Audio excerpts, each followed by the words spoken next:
With the days getting longer and the sun starting to shine, UMass Boston baseball has returned to Monin Park. The Beacons have established themselves as a top team in New England, year in and year out.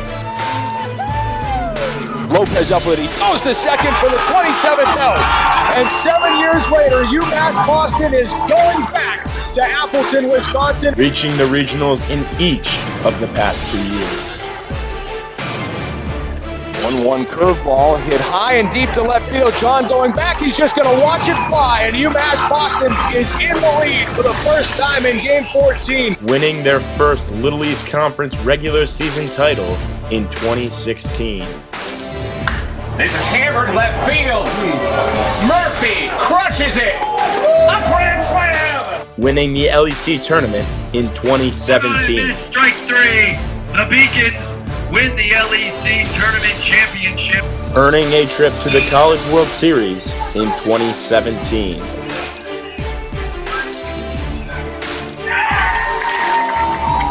The Beacons opened 2018 by earning their first ever #1 national ranking.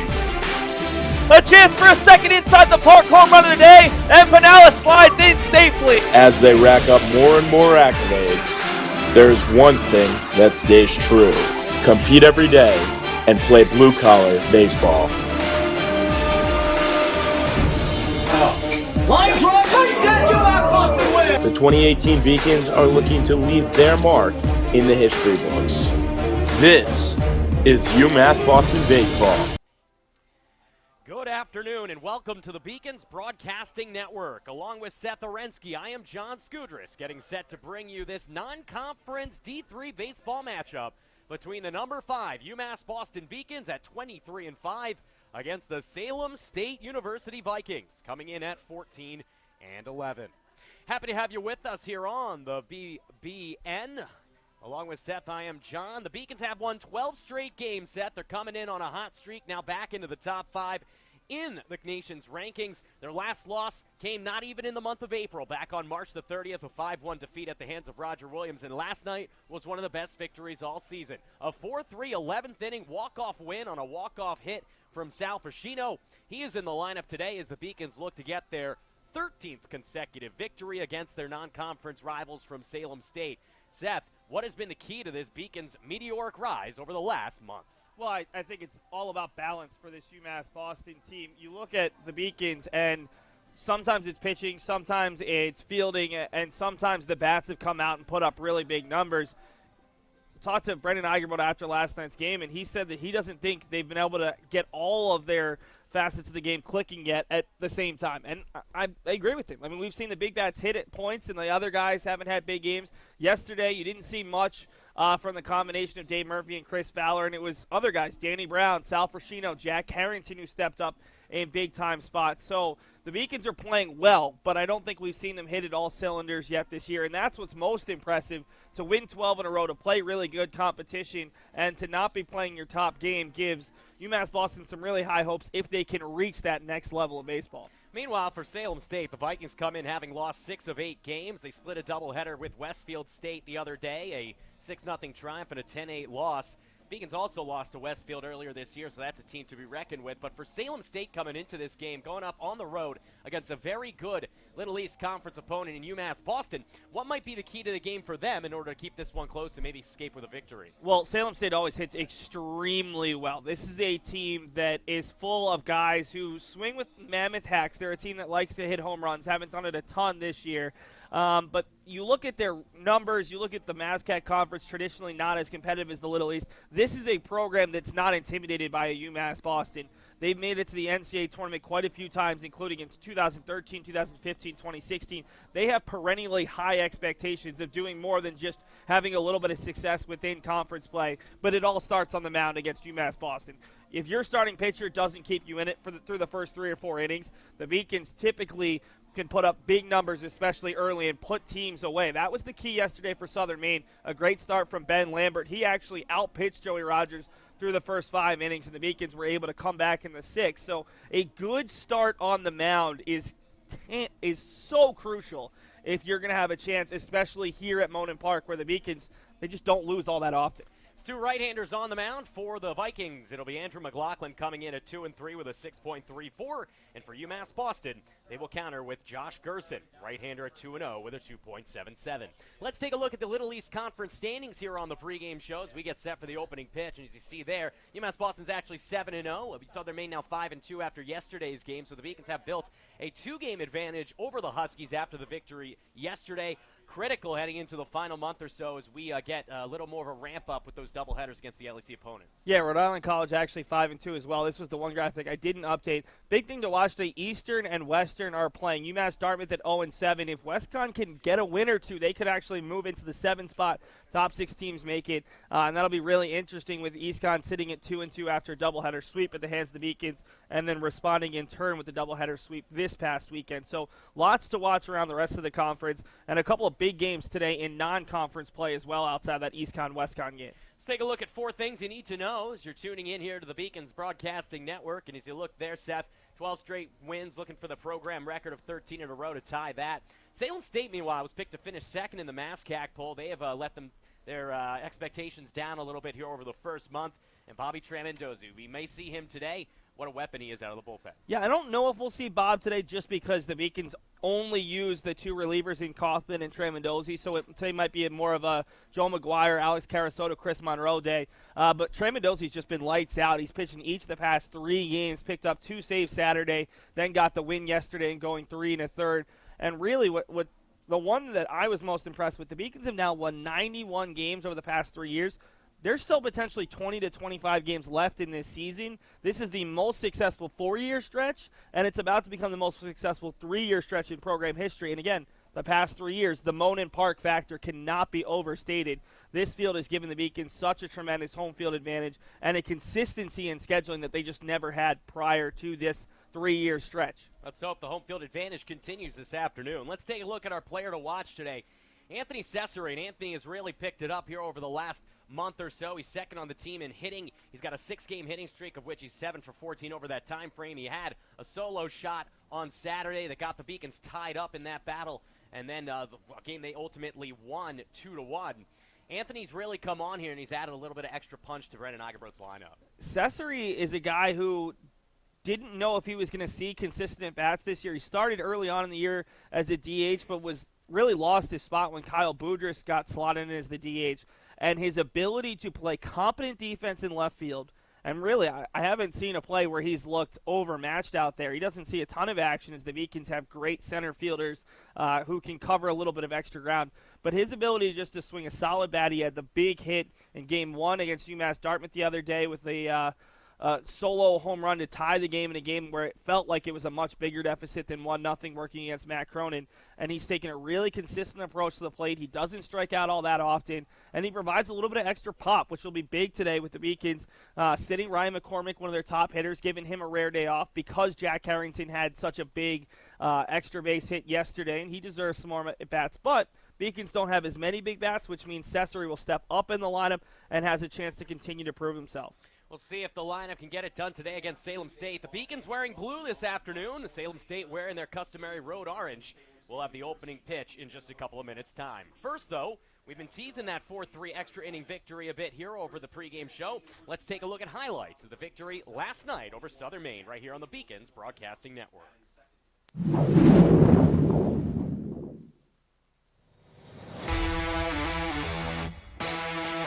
Always seems to be a top hitting team. That's a beautiful breaking ball called strike 3. The 424 average, 39 of 92. Rips it, and Riley makes a diving play. That could save 1, if not 2 runs, even longer. Surprise champions. Andrew Hillier sends this one deep. The center wind's blowing out, and that one's off the top of the wall. This could be 3. Coming over is Herzog, and Andrew Hillier has himself a leadoff triple. Back in the second inning, started off, and he hits it softly over to Murphy, who's playing back. Murphy will toss it across, and that's good enough for an RBI ground out. The sophomore. Ball hit past the first baseman Fowler on a hit and run. There's going to be runners at first and third, potentially more. They're going to send the runner around third base. The throw to Fowler, and the Beacons are not going to get him in time. A perfectly executed hit and run, and Andrew Hillier is 2 for 3 with a run scored and an RBI. Who 0 for 1, a fly out to right, and a walk. Hits it right at the middle. Double play ball. Fugie to Murphy across, and the Vikings get out of a jam. Well, I'm surprised he wasn't bunting there. 0-1 pitch. Hits it down the third baseline. Fair ball. Eddie Riley answers with a double, and here comes Fugie in to score. The Vikings lead off with back-to-back doubles. Their second and third hits of the game. 1-0 coming to Fowler, hits it out to center and deep, going back on it is Warren, and Warren will make the play. The Vikings had Murphy over on second, so they will not get any of the other runners to advance, but it's a stacked fly. Boudrias flares it out, and it's past the third baseman. They're going to send Mccormick, charging his Hapworth, the throw home. Mccormick slides in and he's safe. It's a go-ahead RBI single from Kyle Boudrias. Did appear in a decent amount of games last year. Hits it over the head of Murphy, and that's his third hit. Off on the pitch was Hapworth, and a bobble from Pinallas is easily going to allow him to score. Andrew Hillier is a home run shy of the cycle. So it is a little shock. Chopper back up the middle. Hillier's going to tag the runner. The throw down to first is in time. Andrew Hillier's done it all today for Southern Maine, and we're going to extras. And for Southern Maine, they played just one extra inning game. Hit over to the second baseman, Murphy, hard. A chance for two. 4-6-3. The Beacons get another twin killing. Like to see him a little more aggressive into that bat. 0-2 hit out to right center. This one could get down, and it's going to get down into right center. One bounces the wall. What a bad break for the Beacons. Struck out once, grounded out to second. Hits it right back to the pitcher, and Southern Maine gets out of a jam thanks to the worst of breaks for UMass Boston. 0-1 hit back up the middle, a high bounce, and Hugie keeps it on the infield. And a play at second, he got him. What a play from Charlie Hugie. 3 out of the last time. Tries to put down the bunt. Trey Mendoza will go to first. A long throw. It's in time in front of a sliding Dexter. Manny Brown grounds it over to Sinclair. Just don't play, and he's not going to get there in time as Dexter fell onto the bat. Exactly what Danny Brown Hits it through the left side. They're going to send Brown. Hapworth picks it up. Brown is chugging home. It's a good throw home. The tag is not there. The Beacons walk off. Sal Frascido the hero, and Danny Brown comes on and scores the game-winning run as the Beacons win 4-3 in 11. So a walk-off victory last night got the Beacons a 2-game lead over Southern Maine heading into this non-conference battle today. They have announced the starting lineups. The Beacons are on the field. There is Josh Gerstein on your screen. Without further ado, let's take a look at the starting lineup for the visiting Salem State Vikings. Coached by Al Donovan in his second season. The lineup right there.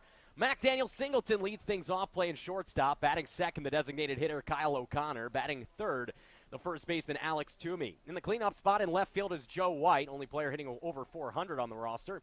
The catcher is Maddox Fisher, he bats fifth. Batting sixth, the second baseman RJ Warnock. Batting seventh, the right fielder Jose Sedano. Batting eighth, the third baseman Brendan Greene. And batting ninth, the center fielder Pat Fitzgerald. They toil with the Beacons' right-handed starter, Josh Gerstein. And for Josh, it's been a solid start to the year, Seth, as he comes in with a 2-0 record and a 2.77 ERA. This will be his seventh appearance. 4 walks and 7 strikeouts in 13 innings. As we're about set for the first batter of the game, what do we expect from Josh today? Well, Josh is a guy who typically has been getting these midweek starts. We were wondering what the Beacons would do with just 2 midweek games. It's going to be a split game between him and Josh Gerstein. We'll also probably see a little bit of the Beacons pen as well. But Gerstein doesn't strike out a ton of guys. He pitches a little bit slow. That's his big issue when runners are aboard. But typically has pretty good control, just 7 walks on the season, and looks to use his defense a lot. As Gerstein, a guy who earned some big starts last season, including the LEC championship game, but hasn't maybe seen as much time as he would have hoped, still trying to earn that spot in one of the top spots in the Beacons rotation. The 0-1 pitch to Daniel Singleton is a breaking ball outside. Singleton hitting .325. The Salem State shortstop has 15 runs batted in. A native of Everett, Massachusetts, batting from the left side. From the windup, the 1-1 pitch is another breaking ball. That one a little high. It's 2 balls and 1 strike to Daniel Singleton. Look at Gerstein last week. 5 innings pitched, allowed just 3 hits, 1 run, 3 walks, and a strikeout, and a win over Roger Williams, one of his best outings of the season. 2-1 pitch, as that one's outside 3-1. We'll get you the Beacons' defensive alignment after this at bat. As Singleton, with a solid start to the game from the plate, ahead 3-1. Gerstein gets his sign from Harrington, who's in the lineup today. The 3-1 pitch, nice breaking ball. That one cut in on the hands and is jammed out of play, foul. Not by that much. See Eddie Riley end up in the Salem State dugout there. That ball was pushed back into play a little bit by the wind that's whipping from left to right. Something to watch today, as the wind always plays a factor here at Monin Park one way or another. Beautiful day for baseball today in Boston, Massachusetts. Mid-50s, sunny. A picturesque skyline behind the outfield wall as the 3-2 pitch is cut on and fouled back to the screen. It stays full to the leadoff hitter, Singleton. And this is the kind of guy you want at the top of your lineup. Hit safely in 6 of the last 7 games. Has quite a few games with multiple hits. A nice table center for Al Donovan. The 3-2 pitch, that one's ripped to right field, and that one's going to drop in for a leadoff base hit. So Singleton, who came in hitting .325, will boost that number as he laces a base hit to right field in front of Herzog, and it's a leadoff base runner for Kyle O'Connor. And this team doesn't run all that often, but Singleton is a little bit of a threat, 4 of 6. He's third on the team in stolen bases. The real guy to watch is R.J. Warnock down a little bit further down the lineup, who's 12 of 14. Saw there right on your screen from left to right in the outfield, Cesare, Frashino, and Herzog. On the infield from left to right, Riley, Hugie, Murphy, and Fowler. And the battery mates Harrington and Gerstein, as a pickoff move to first is not in time.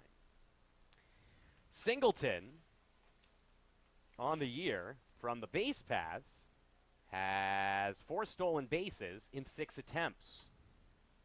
Kyle O'Connor steps in. First pitch is outside, 1-0.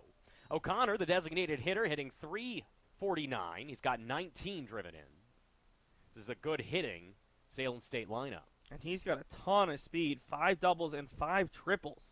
Team has just 12 triples on the season, so it's a guy who could potentially look for extra bases on even a ball that's hit softly to the outfield. From the stretch, Gerstein comes home with a 1-0. That one grounded to second. Murphy goes to second for 1. Back to first, and there's the speed you said. No chance to get O'Connor.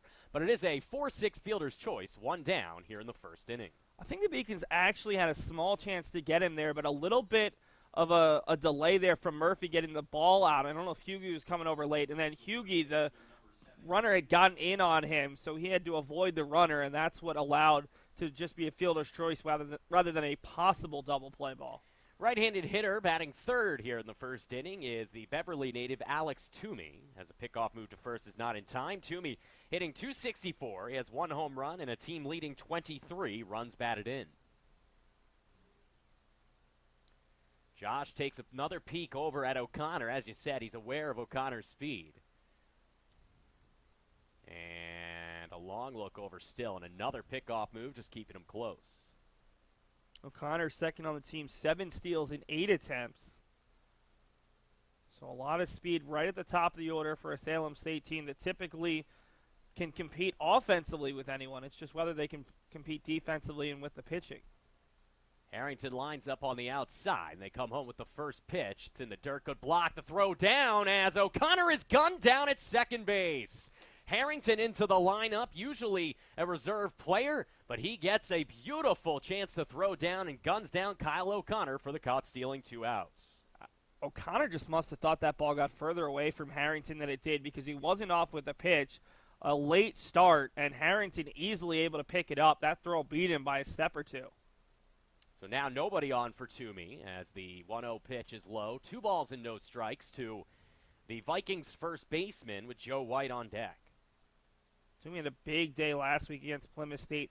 3 for 5 with a run scored and 5 RBI in a win against an LEC opponent. Hits the outside corner, does Josh Gerstein. It's 2-1 to Toomey. Salem hasn't played in a few days since their doubleheader with Westfield. They get back at it tomorrow against Plymouth State. As the 2-1 pitch and a half-hearted swing there, it seemed like. It's now 2-2. That was a big doubleheader split. They were swept the prior weekend against Mass Maritime, and Westfield picked first, Salem State picked second. They needed to get at least 1 against the Owls. Gerstein gets his sign from Harrington. The windup and a 2-2 pitch. That one's ripped to left center field. That's trouble. How big is the caught stealing now? Is cutting it off is Sal Frashino. Tumbles down on the warning track, but it's going to be an easy double no matter what for Toomey, who is a 2-out runner in scoring position for Joe White. That caught stealing easily saved a run, and really it maybe a bit overly aggressive from Salem State there, because I think O'Connor would have scored there regardless of whether he had been on second or first. That ball was clearly getting down. Even with one out, O'Connor would have been off on the swing. And now you face the really big bopper in this lineup, hitting it over 30 points higher than the next highest guy in the lineup. You said it. Joe White hitting .415 with 2 bombs and 21 driven in as he takes a curveball in the outside corner for a strike. The left fielder for Al Donovan's Salem State Vikings. You see him there. Big left-handed hitter. Gerstein trying to get himself out of the first inning. It's allowed a single and a double, but a caught stealing is put him in position to do so, and he will, as Fowler takes the Sunday hop at first, retires White unassisted to retire the side. So no runs on 2 hits, a big caught stealing, and no errors. We head to the bottom of the first inning here on the Beacons Broadcasting Network. No score between the Beacons and the Vikings.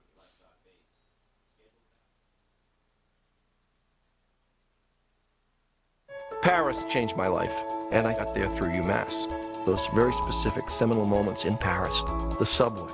A man in a tuxedo walked in, and a woman in a long gown. And it was stunning. It all hit me. It was like a lightning bolt. There was this world of beauty and style that I wanted to be a part of. That was the beginning of the journey. And that all came through the University of Massachusetts. And that was really a key moment for me. That's one of those moments you never forget.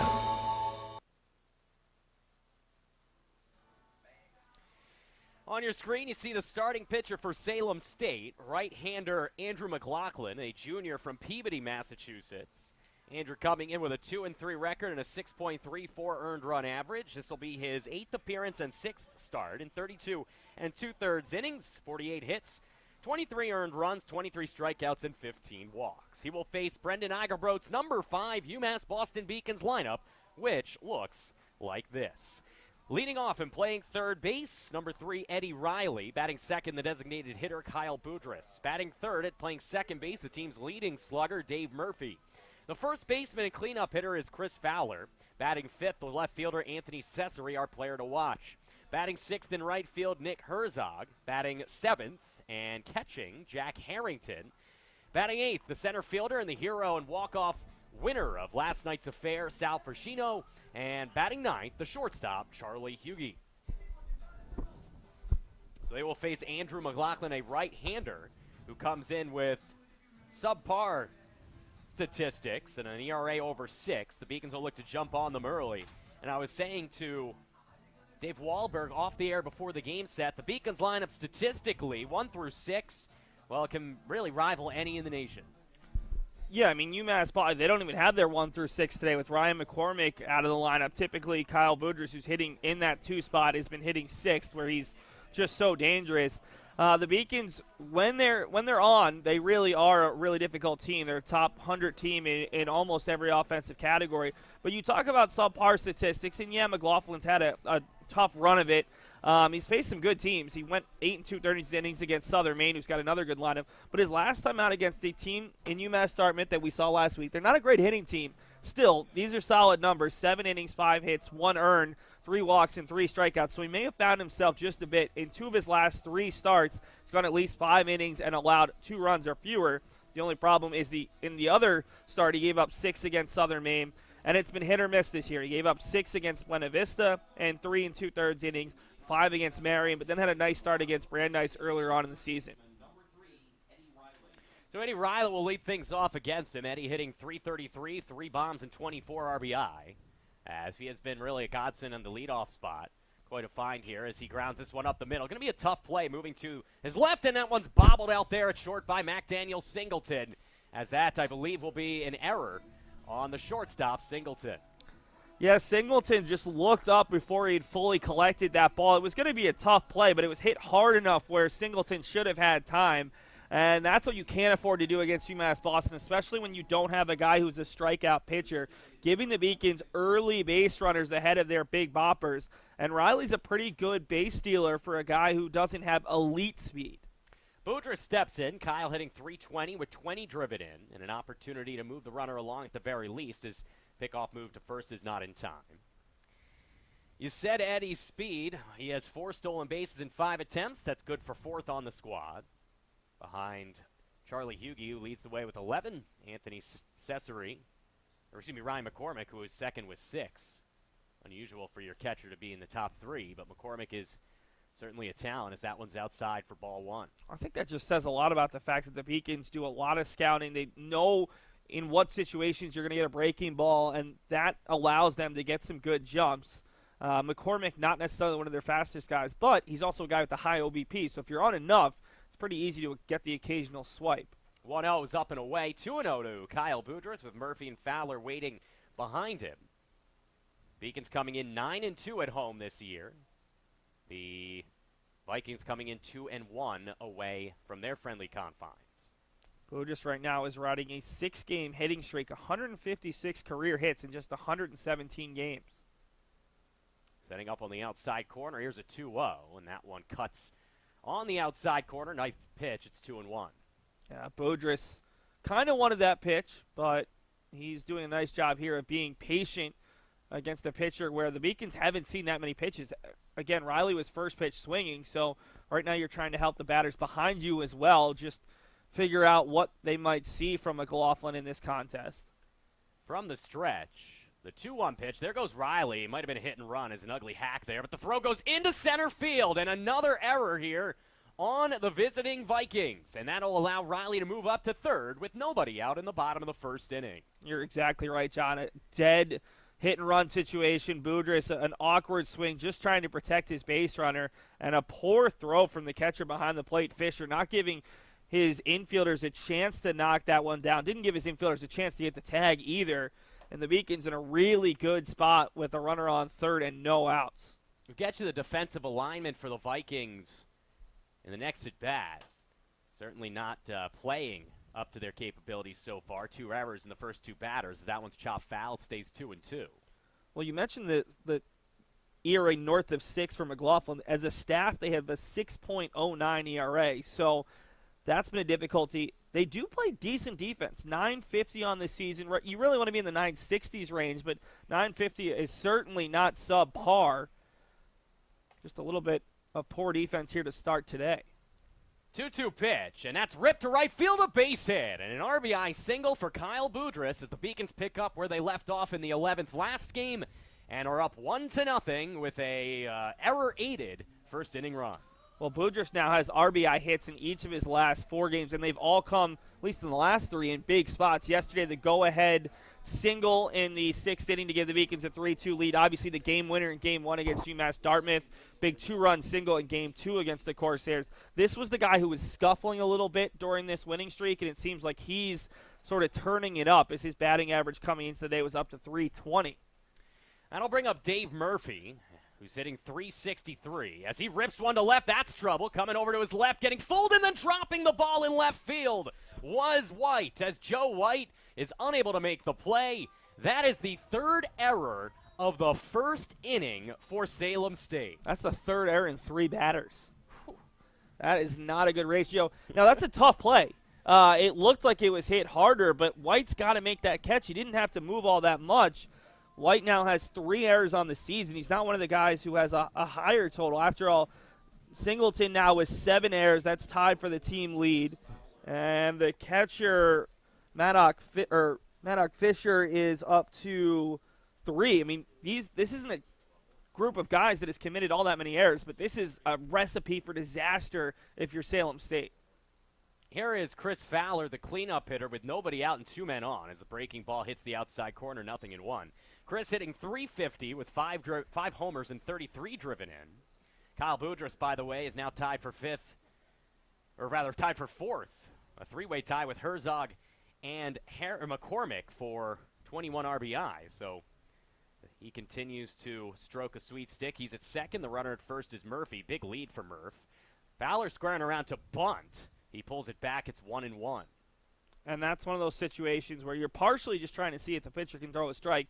But the Beacons are willing to give up Fowler, their cleanup hitter here, in having the confidence in Cesare and Herzog, the guys behind him, to make this a 3-0 game. That's what you want. If you can get a 3 spot here with just the 1 or 2 hits in an inning, that's huge, the way that Gerstein and Arruda behind him are capable of pitching. Mclaughlin from the stretch, the 1-1, chopped foul as swinging through this time was Fowler. and it's 1 ball and 2 strikes to the Beacons' first baseman. Fowler in a bit of a rough patch after being named the National Hitter of the Week last week. Over his last 4 games, has just 1 hit in 14 at-bats. That came back in game number 1 against UMass Dartmouth. But before that, he'd had multiple hits in 4 of his last 5. Mclaughlin gets the sign from the catcher, Fisher, and here's the 1-2, and then a half swing to the left center field. That drops in for a hit. Everything's coming up Beacons blue, as coming around to score is Kyle Boudrias. That looked like Fowler, just protecting with 2 strikes, put the bat head out, made solid contact, and he has himself RBI number 34 to lead the team. Yeah, a little bit of a cue shot there for Fowler. Leads the Little East in RBI on the season, but I liked what he did. It was a pitch that was down and away. He went with the pitch, got enough on it, and already we're going to see the pitching coach for Salem State come out. This isn't the fault of Mclaughlin.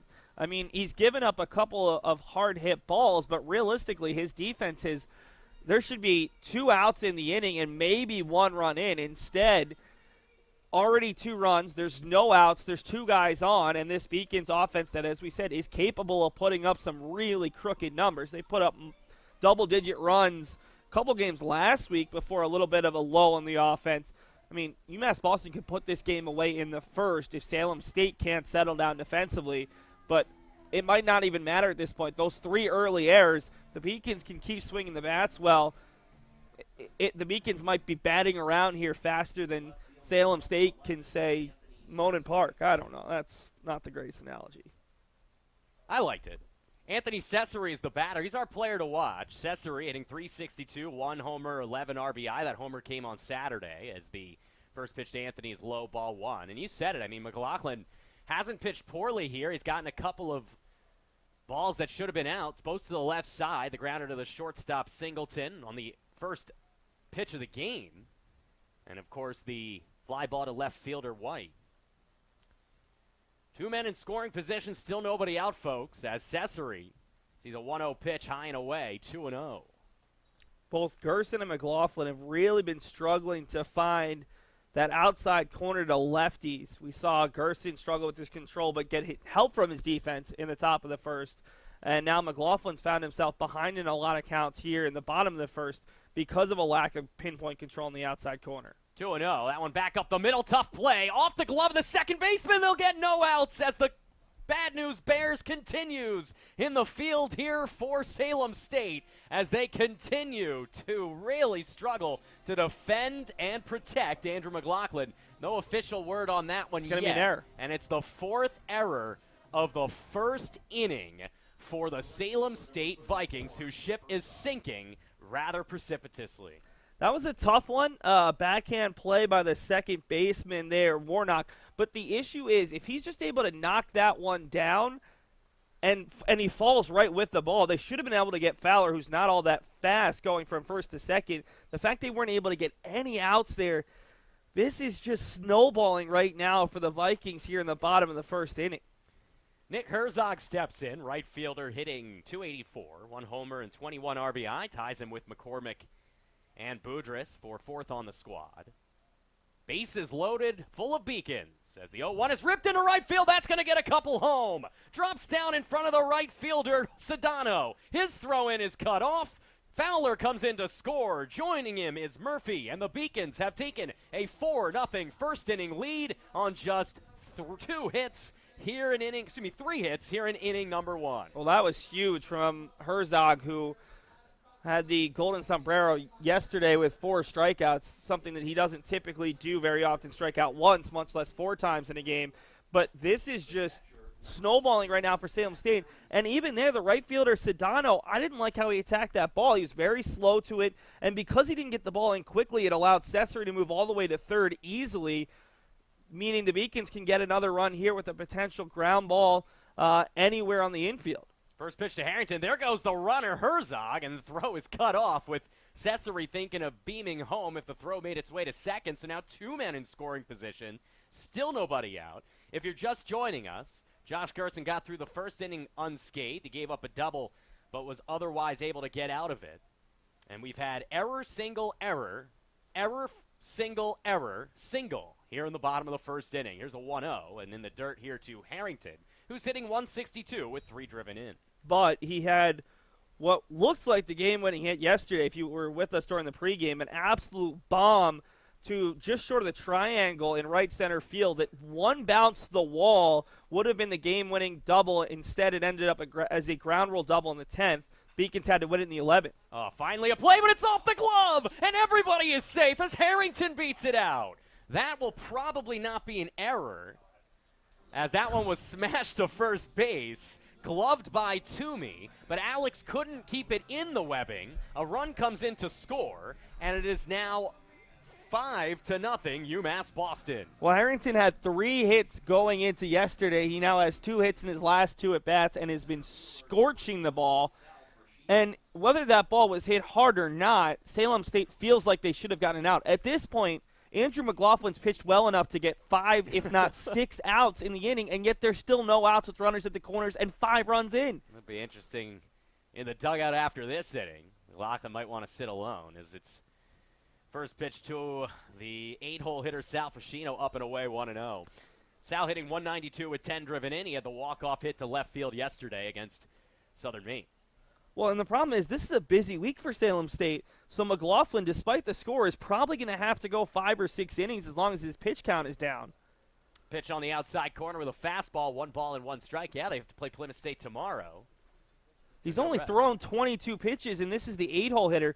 You look at their week, they have to play Plymouth State tomorrow, but they also have 2 against Fitchburg on Saturday, 2 more on Sunday against Worcester State. Those are the games that matter this week. Sal lays down a bunt. They try to give it out away, and they throw it away. Another poor decision from Mclaughlin. You got to take the out at first base with the way this inning's going. Coming on into score is Herzog, and it's 6-0. UMass Boston, still nobody out in the first inning. Yeah, I mean, I can understand being aggressive there if it's a 1-run game, but when you're down 5-0, get yourself an out. The fielder's choice.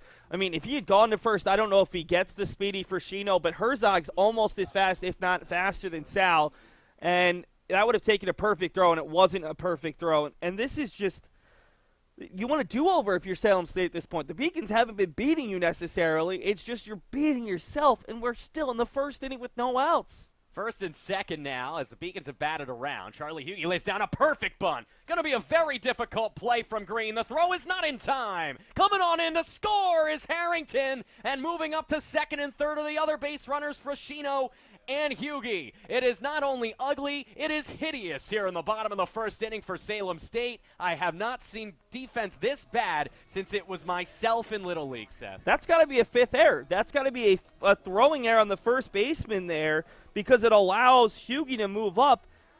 This has been 5 errors from 5 different players, and UMass Boston, I'm sure Salem State can turn it around tomorrow, maybe even in the second inning. But right now, this does have the feeling of a premier college team against a high school team. Salem State's a lot better than a high school team, but they're not showing it here, as they have done just as much damage defensively as the Beacons have done offensively, if not more defensive damage with some of their poor decision-making. So here's Eddie Riley batting for the second time in about 10 minutes. He reached on an error and scored to begin the bottom of this inning. The Beacons have since gotten 5 hits, and Salem State has committed 5 total errors, including that one to lead off the game. It's 7-0 Beacons, still nobody out, and 2 more runs in scoring position. You might have to break out the history books to see how many runs the Beacons have scored in a first inning, as that one's ripped out of play. You keep talking about breaking out the record books, and you know we don't have record books. You're the record book.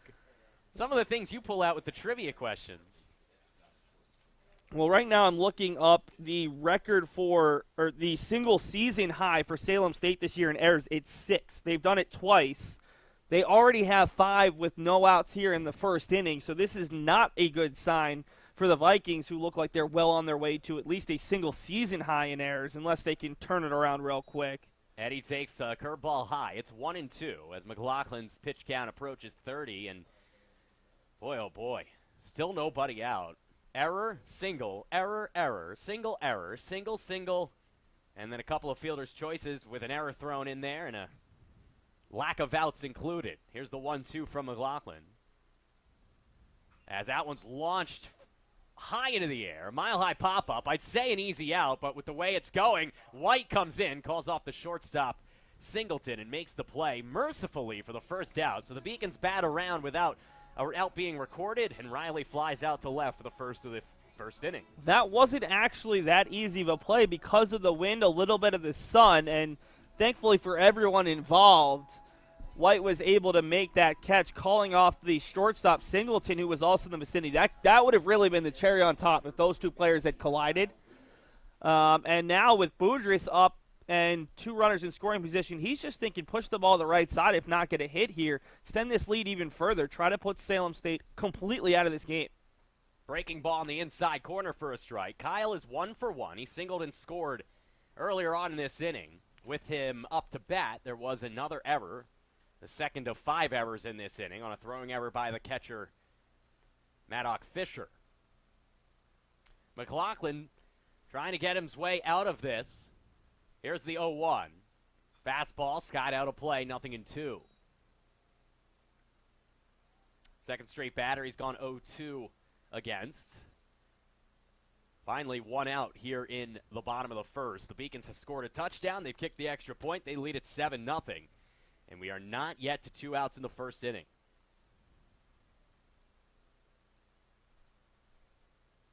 The runner at second base is Charlie Hughey. The runner at third is Sal Frascino. Good speed. Here's the 0-2. Ground ball right side. Gobbled up at first base. Toomey takes it himself. A run comes in to score, and the Beacons have put up an 8th spot with 2 down here in the first inning as an RBI ground out for Kyle Boudrias, and now he has a couple of advantageous plays, a RBI single, and now an RBI ground out. Yeah, not bad for a guy who's been hitting 6. Move up to the 2-hole and get the job done. And now with Dave Murphy, a little bit frustrated. He just missed the first pitch that he swung at, ended up reaching anyways on an error by White. I think Murphy might be thinking a little bit wall ball here if he can get a breaking ball that he can club.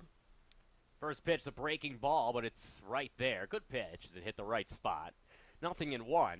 Murphy, as you said, reached on an error by White in left field, a ball that was relatively well hit and White had trouble with. Backtracked before coming in and tipping it off his glove. Runner at third base is Charlie Hughey. Now 2 outs here in the first inning. The 0-1. Another breaking ball. Dave lifts this to left center field. On his horse and moving back is Fitzgerald. He won't get there. Extra bases for Dave Murphy. Fitzgerald gets it in. It's an RBI double for the Beacons' leading hitter. And they have put up a 9th spot here in the first inning, as coming in to score is Hughey. To put this in context, the Beacons in their last 3 games had scored 13 runs. And that's 13 runs in 2 8-inning at-bats on Saturday, but then 11 innings yesterday. So we're talking about 27 full innings. They've scored 9 here in the first inning, and the worst part is it's just on 6 hits, one of which is for extra bases. These 5 errors have just been excruciating if you're Andrew Mclaughlin on the mound. Here's Chris Fowler as the fastball is high. Chris came into today, 1 for his last 14, but he got back into the hit column with a single. It was an RBI base knock, made it 2-0. The Beacons now have batted around +4, sending 13 to the box. A 1-0. Nice pitch. Outside corner with a fastball, 1-1. Well, this is the game where if you're a Beacon, you're loving it, because if you're on the bench to start today, you're saying, I'm gonna get some hacks today. If you're Josh Gerstein, you're thinking, okay, I just got to get 5 innings. Give me 5 innings, I'm gonna get that W easy. But if you're Salem State, you're looking, you have 8 more innings. At this point, you're not as worried about the score as just turning this one around, because you do have so many more big games this week. 1 loss isn't going to hurt you, but if it snowballs into the second, the third, the fourth, the rest of this game into tomorrow, then you're looking at a really, really tough week and a pivotal stretch for the Vikings, who at 3-3, they've got 4 more conference games this weekend, a chance to get right back into it in a MASCAC conference that's typically wide open when you get to tournament time. I think Worcester State last year, who won it, was a 4 or 5 seed. 2-1 pitch is high. 3 balls and 1 strike to Fowler with Cesare on deck. Well, it was a beautiful afternoon for baseball. Some picturesque weather, clouds scattering a blue sky, and certainly lived up to the expectations. The Beacons have put 9 on the board here in the bottom of the first inning. Here's a 3-1 pitch from Andrew Mclaughlin. And reaching out for that one, fouling it up the third base line is Fowler. That'll get out of play. I think Fowler just swung at ball 4 there. Maybe that's a pitch that you have to swing at with 2 strikes, but I think it was a little bit too far off. Fowler being a bit overly aggressive. When you do have as many runs up in the inning, you want to continue hitting. The Beacons have the 6 hits, and they've hit the ball hard on some of those errors. But just keep moving the line if you're Chris Fowler. You've got to have confidence in the guy hitting behind you, Anthony Cesare. It's important to not get overly aggressive just trying to get yours in a game like this. Mclaughlin from the stretch trying to get out of this nightmare of an inning. The 3-2 popped up, and that should do it. That one to shallow center. Fitzgerald was playing deep. White coming into his left. They dropped the ball. It's 6 errors in the first inning, and it's 10-0 UMass Boston as the Vikings are sinking like the Titanic here in inning number 1 here from Monin Park. I think we got to give you a little bit of historical information on what Vikings used to sail on. But there's no communication. The left fielder and center fielder need to talk there. It's a really long run for Fitzgerald, who's playing deep in center field. And White actually had the better angle at that one, but neither guy talked. The ball in and out of the glove of White. I don't know who's going to be charged with that error, but either way, this has just been devastating. And I don't know if they have anyone warming up yet, but this is the second time we've seen. That's it. There's going to be a reliever from Mclaughlin who's going to be charged with 10 runs, who maybe 1 earned, if that. But this is the exact opposite of what you wanted for Salem State, and this is comical at this point. I mean, that should be an easy out, but the lack of communication, maybe a little bit of lack of awareness reading it, and right now you see White coming out in center field and having a conversation with his center fielder, Fitzgerald. That's just a play you have to make.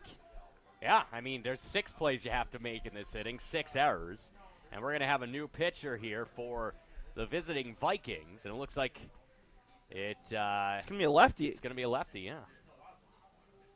To be fair, Seth, I don't know any famous Viking ships that sunk. I mean, I could have gone with a sailboat of some kind. I don't really know too many names of them. Well, we're going to do some research. We're going to provide you some Listen, Viking we knowledge. Need a stat boy. We're going to provide you some Viking knowledge over the next 8 innings because unless a lot changes, which it certainly could, as we've got a number on the new pitcher, it's Dylan McCormick will be making his 5th appearance, so we'll get you some the numbers on McCormick.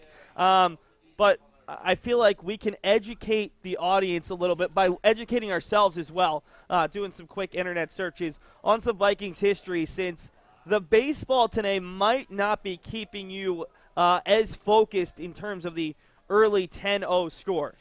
Dylan McCormick is a freshman, the southpaw and a native of South Kingston, Rhode Island.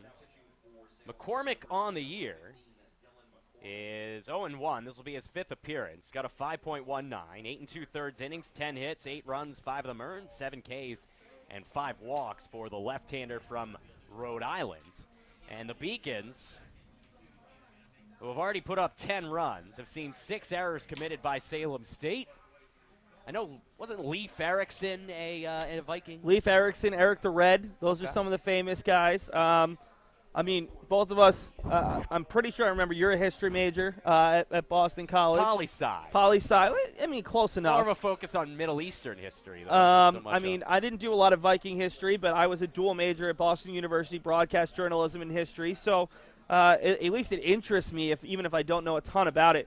Looking at McCormick, the thing that worries me a little bit if you're Salem State is he has just 8 2/3 innings this season in 4 previous appearances. He did go 6 2/3 last week against Endicott on the 12th, so that's good news after going an inning or less in his first 3 appearances.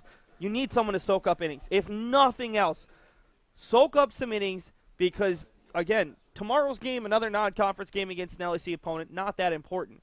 You need your top arms available and ready to go for this weekend when you play 4 conference games in about 36 hours, even less.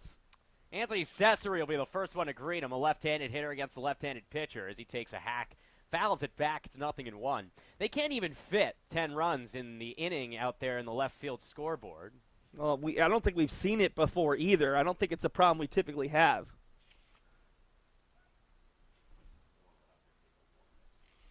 As the 0-1 pitch coming from the reliever McCormick, It's high and inside. 1 ball and 1 strike. And just a funny little tidbit that you can't see here. Josh Gerstein, who's been, sitting on the bench for now close to half an hour, has started warming up behind his own dugout with Wanderson Pinales, a guy who typically starts out in center, just to stay warm. You don't often see a delay of this length.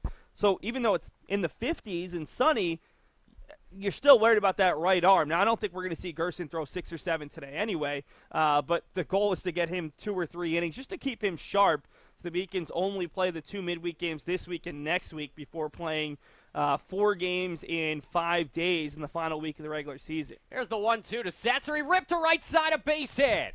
They will wave the base runner home as Fowler could moonwalk his way in. It's 11-0 UMass Boston as Anthony Sassery has an RBI base hit, his 12th run batted in of the year.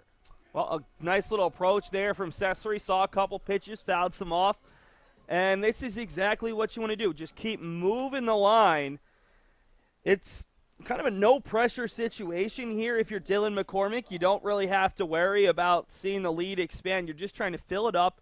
That wasn't the issue with Mclaughlin. It wasn't walks. It wasn't a lack of precision. It was just the defense that has been utterly catastrophic for this Vikings team here in the bottom of the first. Easily the longest half inning that we've seen this season at Monon, if not ever, as the Vikings didn't get the first out until the 10th bat of the inning. I don't know if I've ever seen defense this bad collectively by every single person. I mean, it's been a cavalcade of errors. In all different kinds of situations. Yeah. It's 2-0 now to Herzog, who, if you can remember, what seems like years ago, got an RBI single to make it 4-0 earlier this inning. That was off Mclaughlin, the starter, whose day is now done. That one on the outside corner with a fastball, 2-1. Beacons have the 11 runs in the inning on just 7 hits. 6 errors committed by Salem State here in the first. Beacons have just 1 extra base hit in the inning. That's probably the most disconcerting thing if you're a Salem State fan. Swung on and missed on a high fastball. It's 2 balls and 2 strikes. It's pretty good velocity there from McCormick, blowing it by Herzog, who I believe had an RBI hit. Might have been an RBI fielder's choice earlier on in the inning. It was a hit. One of the 7 the Beacons have put across. Glad you're keeping a score sheet, because my score sheet would already be messed up this early in the game. It'll get tough when we get back to the people who batted twice. It's cut on and missed for the first strikeout of the inning is Herzog. So the inning mercifully and finally comes to an end. The Beacons score 11 runs on 7 hits, and the detriment of 6 errors to Salem State's cause. We head to the second inning. Josh Gersten heading back out there. It's 11-0 Beacons on the Beacons Broadcasting Network. The University of Massachusetts Boston. It's just minutes from downtown, and the Princeton Review calls it one of the best values in the country.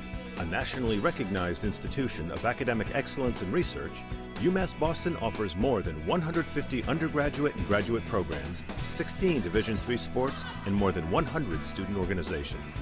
To learn more about the opportunities waiting for you at UMass Boston, visit in person or online. UMass Boston, a research university with a teaching soul.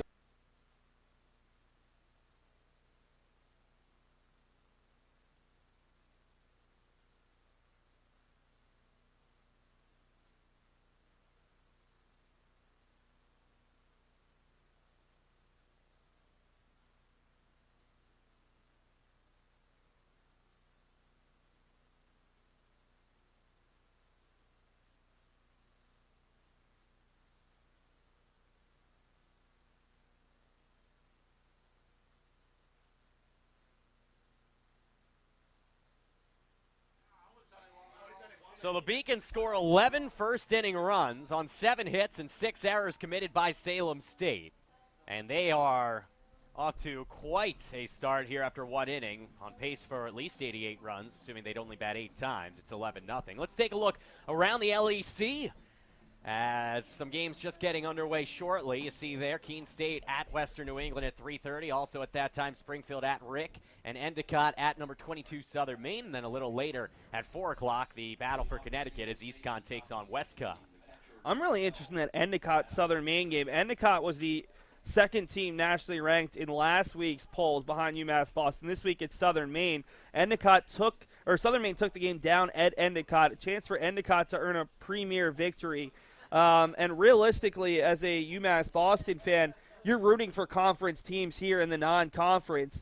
The Beacons want the rest of the conference's strength to be as high as possible, so it increases the Beacons' strength of schedule when they play Southern Maine for a second time, when they play some of those other sides, Rhode Island College, in the final 2 games of the LEC regular season. So this is a chance for the LEC to earn a couple premier victories against some good non-conference foes.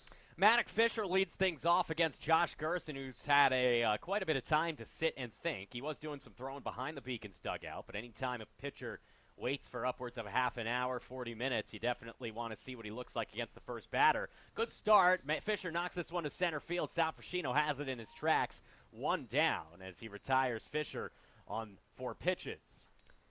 And that just shows that Gerstein not feeling the pressure at all, but also Josh Gerstein's a guy, to me, who's a little bit of an enigma because he looks so good in some of his starts, but he just hasn't earned as much time as his numbers would show. It's just difficult when UMass Boston has this many premier arms.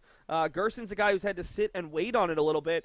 But if UMass Boston gets into an LEC tournament or a regional tournament and they don't go 4-0, this is a guy you're likely going to see pitching in an elimination game, even a championship game. And the more confidence he gets in games like this, the better chance that he's going to be able to go into one of those games versus last year when the Beacons weren't as confident in him, pulled him, and it was Brian Kaufman who pitched starters innings, 6 2/3 in the LEC championship game. Well, after a 6-error bottom of the first mistake by the Beacons today, as Gerstein plunks R.J. Warnock, the 6-hole hitter in the back. Came in hitting just 226, but he gets a free pass with a hit by pitch, and that'll bring up the right fielder, Jose Sedano. Sedano hitting 278 with 10 driven in. As the Salem State Vikings will look to chip away a little bit at an 11-run second-inning deficit. Gerstein working from the stretch. First pitch coming home to Sedano, gets away as a wild pitch. So a hit by pitch, then a wild pitch. You wonder if that long wait had anything to do with the erratic control here in the second inning. Yeah, I think he's just, especially on that pitch that hit the batter, I think it just kind of slipped out of his hand a little bit. But certainly when you're up by 11, when you have an inning that long, I think everyone relaxes a little bit, and it's just trying to keep yourself mentally focused. Because it's easy just to think, oh, this game's already put away, but the way Salem State can hit a couple runs here, a couple runs there, and they're right back in it. Runner goes, so Warnock steals third, as no throw down from Harrington. And right now, a runner is just 90 feet away with 1 down here in the second. From the stretch, Gerstein's 2-0. And Sedano will have an RBI base hit. So 1 run is back here for Salem State as they manufacture one, a hit by pitch, a wild pitch, a stolen base, and now an RBI single. Sedano's 11th run batted in. Well, John, we don't have a record for most runs scored in an inning, much less a first inning. But the record for runs scored in a game is 27 versus Finlandia back in 2005. And the second most runs was actually against Albertus Magnus back in 1997. So the Beacons still have a long way to go. Wonder how long that game took. Yeah, I mean, when you're talking about a 27-run game, hopefully you're talking about a game where it was just a couple of big home runs rather than a lot of walks and errors and all that kind of stuff that extends a game. Oh, what a play from Josh Gerstein, and then he throws it away to center field. A beautiful snag at the mound on a ground ball from Brendan Greene, but then he throws it away into center, and some of the erratic fielding starting to rub off on the Beacons. That's their first error, the 7th between the two squads. First and second, still 1 out. We'll see if Anthony Searles can bring that play up. I think that Gerstein just got ahead of himself on that situation. He was so happy that he had made the play because he was like, oh, I'm out of the inning. I can work myself out really quickly. He didn't quite set his feet, and the other issue was that ball was hit back to him so hard, he picked it so fast that Hughie wasn't at the bag yet. He was throwing to a spot rather than to the glove, and we'll show it to you after this batter. But that's as much of just a mental mistake as it was the throwing error. As Gerstein, just his body was maybe moving a little bit faster than his brain or vice versa. Here's Pat Fitzgerald, who takes one low and away for a ball. Fitzgerald's the center fielder for Salem State, as the Viking is hitting .343 with 6 driven in. He and Joe White had a couple adventures out there in the bottom of the first inning. He'll try to make up for it here in the top half of the second. Gerstein takes a peek back at Sedano, comes home, and it's outside 2-0. You can see the movement on some of these Gerstein pitchers. On some of these Gerstein pitches, he's still struggling a bit in pinpointing that outside corner to lefties, but that last pitch had great tailing movement, just a little bit too far out of the zone. There's a right-hander warming for the Beacons in the bullpen as the 2-0 is grounded to the right side. Murphy's going to go to second, just gets the runner there as Greene is retired. Heads up play from Dave as there's 2 down now and runners at the corners for the top of the order, Mac Daniel Singleton. Let's take a look at that last play. These should have been double play. You see Gerstein has to reach behind him. Hughie's not quite there. He double pumps. That's also the issue. Couldn't get it out of his glove initially, and Gerstein throwing it in. It's an interesting decision there by Murphy to get the lead runner. A lot of times you'll just take the runner at first. You saw Harrington not even think about throwing down to third with a big lead.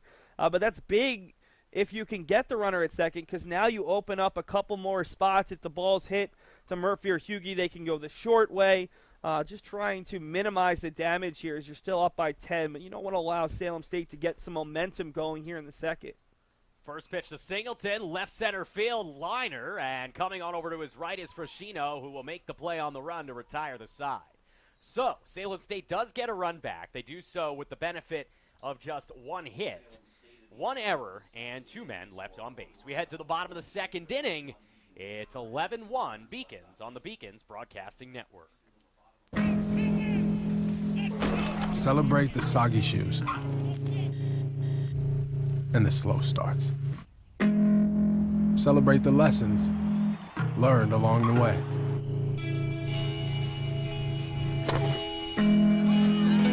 These are the wins. Not the shiny, nail-biting kind. These are the last a lifetime kind.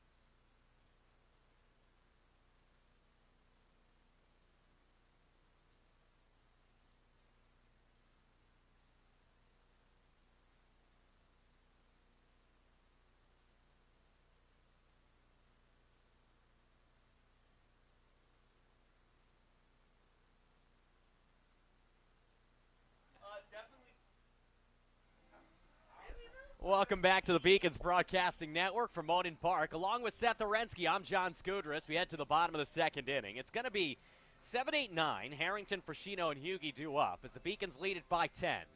You're just joining us thinking maybe we're in the 4th or 5th inning. Nope, bottom of the second. The reason for that is the Beacons had an 11-run bottom half of the first, aided by 7 hits and 6 Vikings errors. The starter, Andrew Mclaughlin, I still don't have his full line yet. It's not going to be pretty, although a lot of it is going to be unearned. He had 6 errors against him while he was on the mound, and his day didn't even last a full inning. Think, at least from the official stats, his line is 2/3 of an inning, 6 hits, 11 runs, 0 earned. That is the worst part. Through 41 pitches, and then Dylan McCormick came on. There was still a runner, 2 runners on when Mclaughlin left. One of those heritage runners scored. Man alive. Here's the first pitch to Harrington, breaking ball in the outside corner. Well, his ERA won't be affected. That's nice. It did come in over 6, and if some of those were earned, it wouldn't look pretty. But either way, right now the Beacons leading it by 10. To put it in perspective, Salem State, I said, a .950 fielding percentage. They came in on the year allowing 165 runs in 25 games. Just 132 of those were earned, so that's 33 unearned runs in 25 games. They gave up 11 in the first inning, all unearned. The 0-2 to Harrington, check swing. That one got away a little bit. They'll appeal, and no way that umpired first can change that. It's 1-2. Yeah, that's staggering. 33 in 25 games. Here we are. And every Beacon in that first inning reached. Not everyone had a hit, but every single batter reached, and most of them had a run scored or an RBI or both. Jack had a single and scored as he's now evened up 2 balls and 2 strikes. Yeah, the only batters who didn't get a base hit were Eddie Riley, who reached and scored on an error and flew out, and Sal Frascino and Charlie Hughey, who both reached on fielder's choices where no outs were recorded. Here's the 2-2. That one's high. 3 balls and 2 strikes to Jack Harrington. Hughey's play was actually an infield single because the third baseman did go to first base. He just beat it out. So Hughey had one of the Beacon's 7 hits, 6 of which were singles. That's the funny part. When you think a crooked number, you think a lot of extra base hits. The 3-2 pitch is high, so Harrington walks, and the amazing thing is, folks, the Beacons didn't have any of those in that 11-run first inning. So that's the first walk of the game. It's a leadoff base runner for Sal Frascino. For McCormick, just his 6th walk now in 9 innings versus 7 strikeouts. And typically I'd say this is a situation where you play small ball, but this is one of those unwritten rules where you're up by 10 runs. You're not going to play a lot of small ball.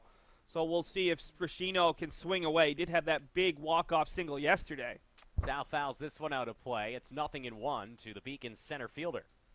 Sal reached on a fielder's choice. He had a swinging bunt that the pitcher at the time, Mclaughlin, tried to throw home on with an underhanded play. Did not record any outs. Run scored. I think it was a squeeze play. I think it was a straight-up bunt. The Beacons just trying to get across another run, and Mclaughlin just trying to get a bit overly aggressive. We both thought he should have gone to first, and his throw brought the catcher a little bit wide of the bag. And there were a ton of mental mistakes in that first inning. Had a couple of bobbles and situations like that, but it was really the mental mistakes that cost them even more so than the physical mistakes. Sal fouls the 1-1 off and out of play up the third base line. It's 1 ball and 2 strikes to Sal Frascino. And Sal's a guy who, this is a rare chance in the starting lineup after coming off the bench in most of the last 6 or 7 games. A chance for him to show that he can swing it with the bat because his defense is really strong out there in center field. 1-2 is high with a fastball. 2 balls and 2 strikes from McCormick to Frascino. Frascino's also been added into the Beacons bullpen again this season after not pitching as a junior. He's pitched pretty well from the left side in short stints. Pitched each of the past couple midweek games. McCormick from the stretch. 2-2. And that one is foul tipped into the glove for the first out of the inning, as that is, if I'm not mistaken, the 2nd strikeout of the ball game for Salem pitching. Yeah, McCormick's gotten 2 outs. Both have been by way of the strikeout. So that's the first out of the 2nd inning, and Charlie Hughey will step in. Charlie reached on an infield single, as he said, Seth, in the first inning. A bunt single of his own. That one is up and away. That was a beautiful bunt from Charlie in the first, up the third base line. Well, and realistically, it made a ton of sense for Brendan Aguirre to call for those bunts, because if a team's fielding and communicating as poorly as Salem State was, why not continue to take advantage of it, make them actually make a play? McCormick from the stretch, 1-0 pitch. That one laced up the middle. We'll see if Singleton can make the play. Flips to second for 1, on to first, and that, my friends, is some baseball as they get the double play, 6-4-3. So after everything went poorly in the first inning for the defenders of Salem State, they make a nice play, 6-4-3, as Warnock makes the turn to retire the side. So the Beacons get no runs, no hits, no errors, and leave leave nobody on base. We head to the 3rd inning. Still 11-1, UMass Boston. Something I discovered in myself is that if I have a goal, and I can accomplish it. It's a well-rounded experience. At a Division III school, you primarily a student athlete, so the school is really shaped around you developing yourself as a complete individual. It helps a lot that you have a family with your team that can guide you.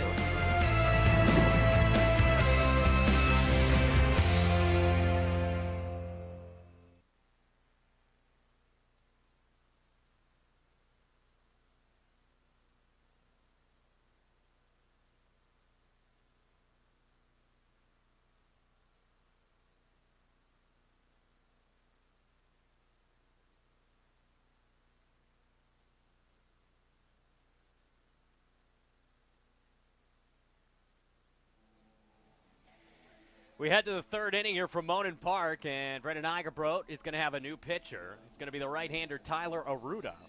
Arruda making his 7th appearance. He's made 5 starts. He's 1-1 with a 4.57.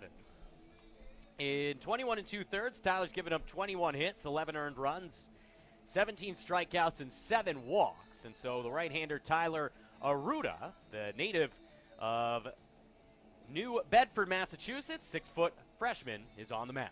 Well, and Arruda has been the other big midweek guy behind Joey Rogers. The Vikings 1-2-3 was pretty obvious. Maybe not sure the order going into the season between JT Moore and Fernando Burgos and Joey Rogers, who threw 6 strong innings yesterday. Actually, 7 strong innings. No, he went 6. It was Kaufman for 2, and then Tramandosi for 3. But Arruda's pitched really well in the 4 spot for UMass Boston.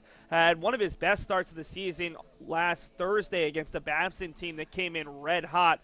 Had won 11 in a row, and Arruda, I think, went 7 innings in that one, allowing just the 1 earned run that came in the first inning. So he'll get a couple of innings here as the Vikings want to use both of their other 2 starters just to keep them fresh. And then I think after the 5th, maybe the 6th inning, we'll see Brendan Eigerbrodt turn it into his true bullpen guys, give some of those guys who haven't seen a ton of innings a chance.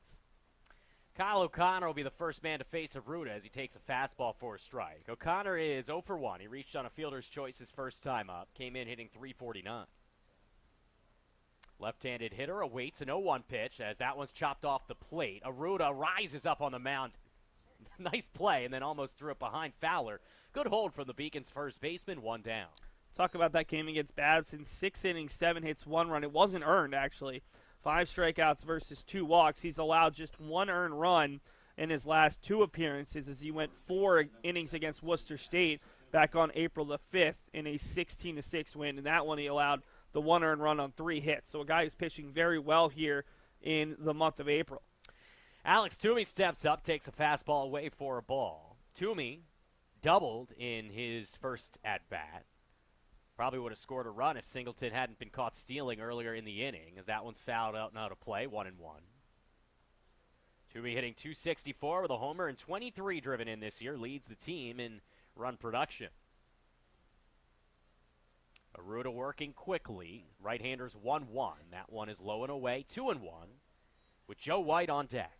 Well, that's the big thing. When you come in with a lead like this, just pitch quickly. Keep your defense involved mentally and active behind you, and that'll end up being a good thing, not only for the fielding behind you, but just for your entire team's atmosphere. When you're up 11-1, you just want to keep the energy up and not let it deflate as a couple innings go by. That one's launched into deep left center. So Sal Frascino has a beat on it, makes the play in front of the warning track for the second out. Toomey's given a lofty ride to both balls he's hit, but this one is into the glove of Sal Frascino, 2 down. Yeah, the wind not blowing out today, although we have seen it impact a couple balls where it shifted a little bit further to the right than the outfielders have expected, especially the Salem State outfield has made some mistakes, and that's a big part of this home field advantage. You're not going to see some bad hops because it's pretty new turf, but you will see some balls in the outfield or even the infield where opponents might misread it just because they're not expecting the heavy winds coming off the harbor from right behind us. Arruda's 1-0, and that one is right down Broadway, 1-1. The batter is Joe White. He's 0 for 1. He grounded out to first base on a play made by Chris Fowler in the first inning. Came in hitting .415 with 2 bombs and 21 driven in. The 1-1, ground ball right side, and Chris will get it again. This time he'll have to flip to Arruda, who got over there late, and I believe they're going to say safe, and he was. White busting it down the baseline after a poor first inning in the field, and he beats out Arruda at first, and that is a 2-out base runner. So an infield single on just a hustle play there from Joe White. So after a ground out and a fly out, the inning is continued for Maddox Fisher. Fisher flew out to center field his first time up, came in hitting .385 with 10 driven in. Just a mental mistake by Arruda. Needs to get over there faster as Fowler was too far off the bag. That's why Jack Harrington came out, just gave him a pat on the butt, said, keep your head up. You're going to make some mistakes. We have this big lead. Go out and attack the next batter. Fastball inside as it looked like Arruda may have slipped off the mound a little as he fixes a divot there. It's 1-0 to Fisher as the Beacons' 10-run lead right now. pretty healthy, but still plenty of baseball left to play. Fastball inside corner, 1-1. Cloud cover beginning to envelop the sky as a few gray clouds on the first base side. The 1-1. That one's ripped into left center. Sal Frascino had a beat on it, but he's going to let it drop in front of him, as that is the second consecutive hit with 2 outs, 2 men on base here in the third inning. That's what a team like Salem State can do. They're not hitting quite as well as they typically do.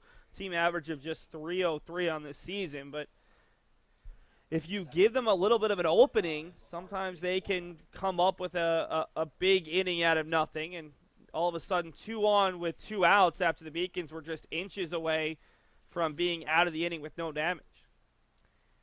As R.J. Warnock takes a mighty hack at the first pitch, it's 0-1. Warnock was hit by a pitch and scored back in the second inning, hitting .226 with 10 driven in this year. Right-handed hitter. First pitch to the right-hander, ground ball up the line. That's just foul in front of a diving Riley. Waving around the runner. They thought it was fair, but everyone's going to have to go back. Yeah, the pitching coach, who's also the third base coach, is not happy with that. It's a little bit ironic today that both teams have their pitching coach as one of their coaches out of the base pass. Of course, Daniel Gamble's the Beacons' first base coach. I'm not quite sure which of the Salem State coaches is over there at third base. I mean, Al Donovan might also be the guy who's coming out for all the mound visits for all I know. But it would be a little bit surprising. 0-2 curveball is blocked smartly by Harrington. It's 1-2 to Warnock. One of the assistant coaches for Salem State, Colton Fontaine, was on the team not too long ago. It's a recognizable name for anybody who followed the Vikings or have seen the Vikings play over the past couple of seasons. The 1-2 with 2 outs, and swung on and missed as Warnock is struck out. So Arruda battles back after he allows 2 base runners here in the third, and the Beacons still lead it by 10. We are through 2.5. It's 11-1, UMass Boston. I'm the first undergraduate alumnus to lead this university. I'm very proud of that. I was literally able to transform my life because of the University of Massachusetts, and I want that for every single student that walks through the door.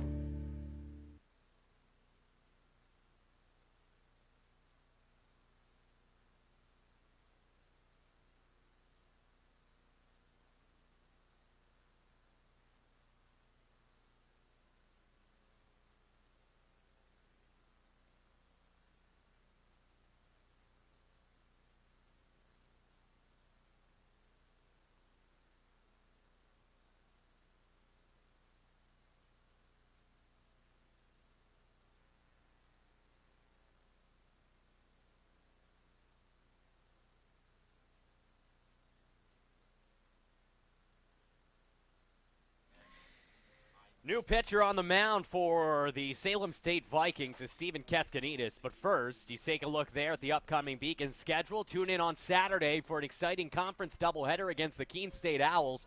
I'll be here to bring you that one. Coverage beginning at 11:45 p.m. Doubleheader there, noon and 3 p.m. Beacons then take on Southern Maine next week. There you see Stephen Keskanidis. 3-0 with a 1.27 ERA, right-handed pitcher out of Stoneham, Massachusetts. Keskanidis on the campaign. This will be his 5th appearance, his first relief appearance. He does have a complete game shutout. 21 1/3 innings, 14 hits, just 3 earned runs, 25 strikeouts and 10 walks for Stephen Keskanidis.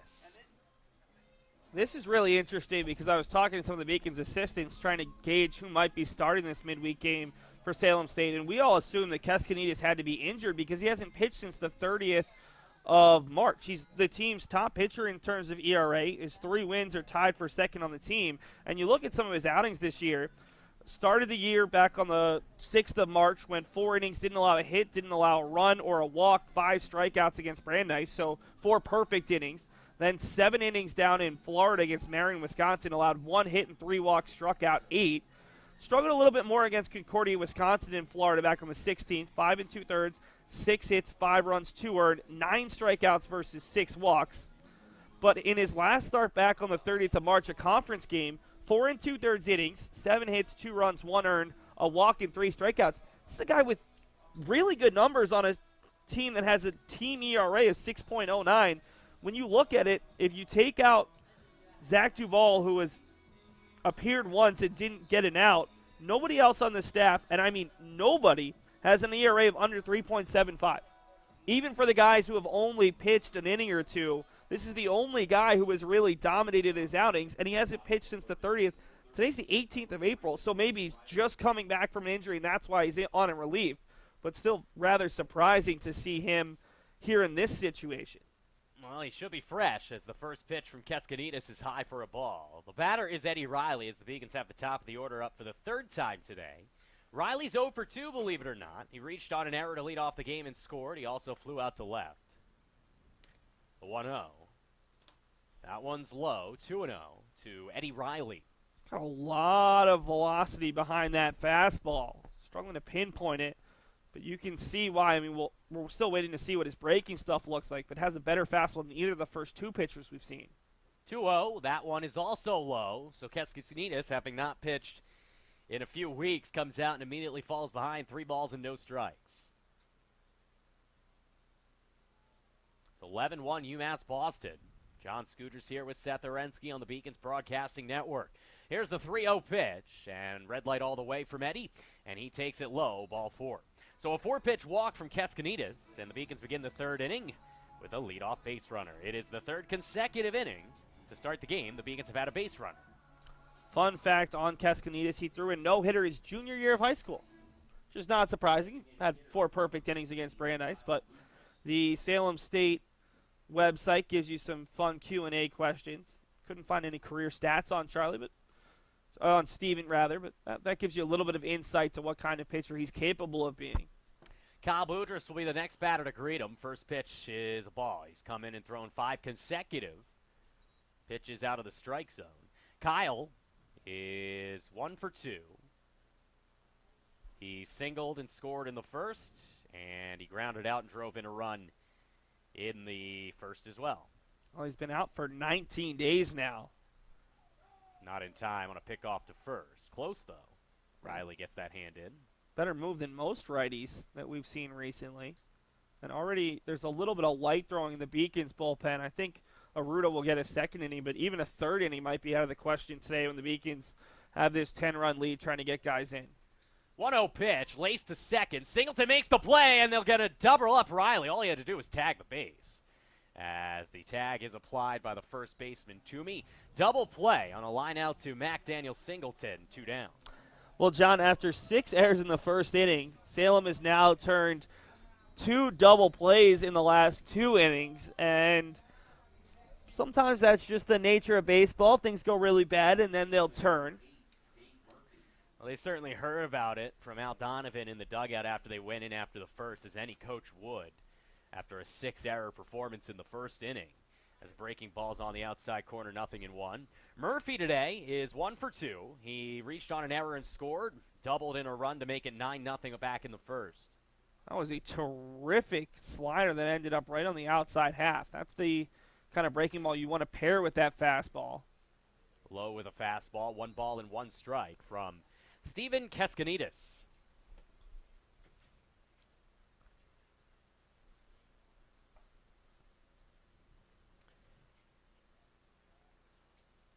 Keskinidis gets the sign from Maddox Fisher, the 1-1, as Murph fouls that one off of Fisher. It's 1-2. Folks, stay abreast with all of the UMass Boston's athletics updates, scores, stats, videos, and highlights at beaconsathletics.com. You can also follow them at UMass Beacons on all of your social media avenues, Facebook, Twitter, Instagram, and YouTube. Keskinidis from the windup, the 1-2 pitch, and cut on and missed by Murphy. So Keskinidis, 19 days between outings, comes in and delivers here in the third. We head to the 4th inning. It's still 11-1 Beacons on the Beacons Broadcasting Network. I did receive a non-athletic scholarship upon entering school. I got the presidential scholarship, which was huge for me. I think there's more opportunities for academic scholarships in Division III. I did receive academic scholarships just being involved on campus, being a leader, all those things combined kind of get me recognized. It's a great experience for me.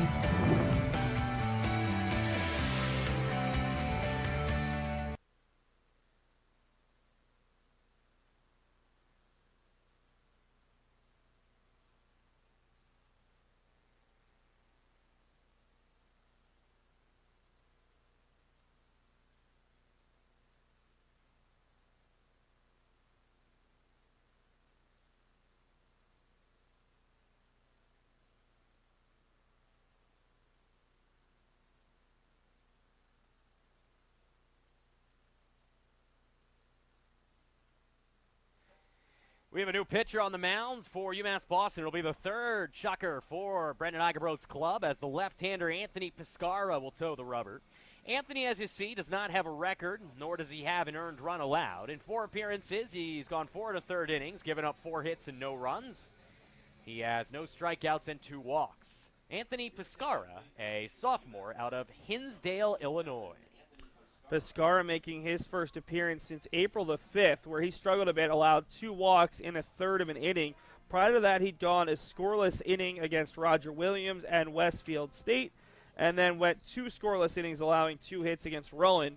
Ironically enough, he's pitched in 4 games this season. The Beacons are 1-3 in those games. They've only lost 5 games this year, but unlikely to add another loss to that total, as the Beacons are going to try to get some of those arms who haven't seen as much action. The fact that the combination of Gerstein and Arruda only went 3 innings means that we're probably in line to see 6 or 7 pitchers today for UMass Boston. Let's take a look around Beaconville before the opening at bat of the 4th inning. You take a look on your screen. Men's lacrosse is at the Corsairs tonight at 7 p.m. Softball travels to Salem State for a doubleheader tomorrow. Men's tennis hosting the Huskies of Southern Maine on Saturday, and track and field traveling to MIT on Saturday for the Sean Collier Invitational. It's a really banner day yesterday for UMass Boston Athletics. Men's tennis beating Salem State in a match of the 2 undefeated teams in LEC play. So they're 1 win away in their last 2 matches from earning another LEC regular season title. Obviously, baseball beating Southern Maine in a battle of unbeaten teams, or not unbeaten, but nationally ranked teams in the LEC, and then softball, even getting 1 yesterday was big for a team that had really been scuffling in Little East play. First pitch from Pescara is low and inside. 1-0 to Jose Sedano. Jose is 1 for 1. He singled and drove in a run back in the 2nd inning. There's the 1-0. That one is low and in. 2-0 from Anthony Pescara. It'll be Sedano, Greene, and Fitzgerald. The batters due up here in the 4th inning for the Vikings down by 10. Anthony works from the stretch with nobody on. That one hits the inside corner. 2 balls and 1 strike. Take a look at the final line on Arruda, who typically goes 5 or 6. Today, just the single inning. Allowed the 2 hits and a strikeout. 17 total pitches over 3 outs. The 2-1, inside 3-1. So we've seen 3 pitchers aside so far. Gerstein, the starter for the Beacons, Arruda in relief, and now Pescara. Mclaughlin, the starter for Salem State, didn't make it through an inning. Here's the 3-1. That one's ripped foul out of play. Up the 3rd base line. A full count will ensue. Dylan McCormick came in and pitched rather admirably. And then it's Steven Cascanides who pitched the 3rd inning. Well, Pescara needs to change up his approach right now, because he's thrown 5 pitches all in on the hands of Sedano, and that last one didn't get far in enough. He's got to give him something different, otherwise he's going to be sitting on that pitch. Fastball up, fouled off the screen, still full to Sedano. Well, at least that one got up and over the hands a little bit, changing the height of the pitch and changing the eyes there of Sedano, who's looking like he's a dead pull hitter. Obviously, that must be the scouting report the Beacons had going into this one, as the Beacons already have another pitcher warming up. The 3-2 inside, and that hits Sedano. So another hit by pitch, the 2nd of the ball game by Beacons pitching. And with a 10-run lead, you don't want to be handing out base runners, as a leadoff man is on for Brendan Greene. The pitcher warming up for UMass Boston is the younger brother of Joe Maguire. That's Pat Maguire, who would be making his Monon Park debut. He's pitched in just one game prior to today. Guy who was banged up to start the season, but is coming along nicely for the Beacons. First pitch to Greene is down and in, and that trend continues for Pescara. It's 1-0. Yeah, Pescara's really struggling to locate. Every single pitch he's thrown has been in on right-handed hitters, but hasn't been able to find that inside corner. 1-0. Another one low and in. Gets away from Harrington, and Sedano moves up to second. It's almost a mirror image of the second inning when Warnock was hit by a pitch, then advanced on a wild pitch and scored on a Sedano single. This one they're going to give a pass ball as Hughie comes out to talk to Pescara, and Harrington will come out as well. And now it looks like Daniel Gamble, so it'll be 2/3 of the infield alongside the Beacons pitching coach. It's tough because Pescara hasn't pitched in a while, and it might be a little bit colder than it was when we were last outside, but right now he just does not look comfortable out on the mound. It's 11-1 UMass Boston.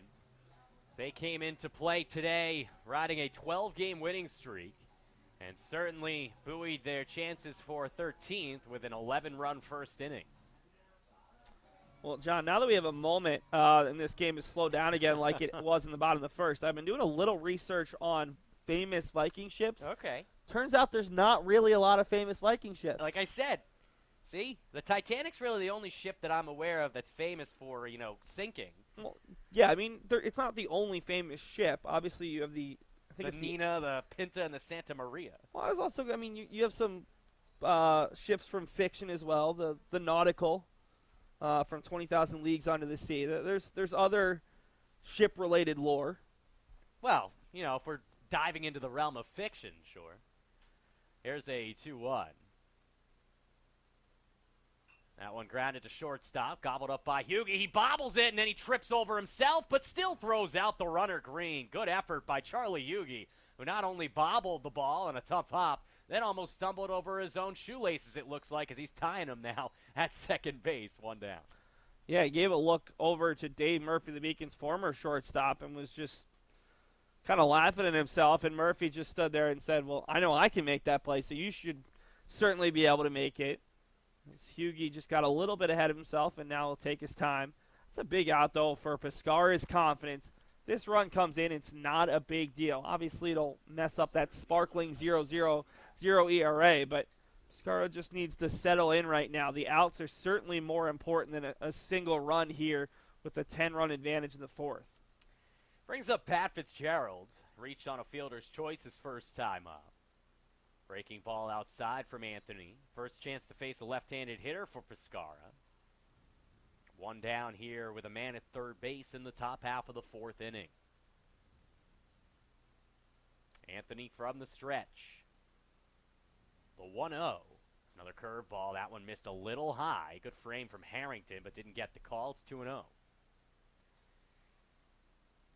Yeah, I'm not a Viking historian or expert. I remember learning a little bit about it in grade school. Most I know about Vikings is their football team tends to choke at the most inopportune times, as that's on the outside corner 2-1. Well, now I'm reading some information about the most famous of ships, and I really like some of their nicknames, including the Reindeer. It's a very interesting nickname for a ship. I don't know if I'd want something modeled off of a reindeer, Yeah. which, I mean, it's a cool animal, but I don't think of reindeers as either tough, powerful yeah. or fast. That was cut on and missed by Fitzgerald. It's 2 balls and 2 strikes from Pescara. Apparently it was a very fast ship. It was owned by King Sigurd Munn. 2-2. And that one's cut on and missed. The first strikeout of the inning for Pescara. And the third strikeout overall for Beacons pitching. As that is the second out and a chance to get out of the inning. Sir Edmund Mund? Sigurd Munn. Sigurd Mund. So Santa wasn't the only one who rode in on a reindeer then, huh? Also, I mean, there is that really cool show on the History Channel about Vikings. I've seen an episode or two. Obviously a fictionalized version, but anytime that you can bring that kind of gore and also add some historical accuracy, I'm probably going to be pretty interested.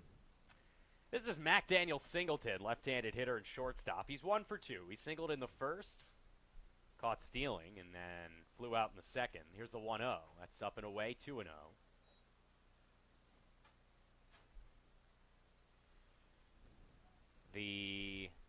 I'd imagine there's more shows and more things on Vikings than there are on Beacons or Lighthouses. I would hope. It's certainly a more intimidating mascot. Here's the 2-0. That one is low and away, 3-0. Well, in collegiate sports, you see so many mascots, some of them more intimidating than others. UC Santa Cruz, by far the least intimidating mascot, the Banana Slugs. Wow. I don't know. I'd be pretty scared if I had a banana slug crawling on me. As that one misses up and in for ball 4, 4-pitch walk. Runners at the corners, 2 down for Kyle O'Connor. Not that I know what a banana slug is, but I'm assuming it's a slug. Yeah, I don't think a banana slug would be that intimidating. And it might be something you'd want to, well, now I got to do some research on banana slugs. The beauty of the internet and wireless internet in the press box. Absolutely. As Harrington headed out to talk to Pescara with runners at the corners, 2 outs, and a 10-run lead. Kyle O'Connor steps in. He's 0 for 2, reached on a fielder's choice and was stranded in the first inning. Also grounded out back to the mound in the third. Banana slug is the second largest species of terrestrial slug in the world. The second largest slug in the world. That's something I don't want to mess with unless I have some salt on me. As the first pitch is on the outside corner, 0-1. Up to 10 inches, can weigh up to 4.1 ounces, and the reason it's called a banana slug is it is yellow in color, and honestly, from the pictures on Wikipedia, kind of looks a little bit like a banana. That is a nightmare. Here's the 0-1. Swung on and missed. High heat, 0-2 to Kyle O'Connor. Designated hitter came in hitting .349.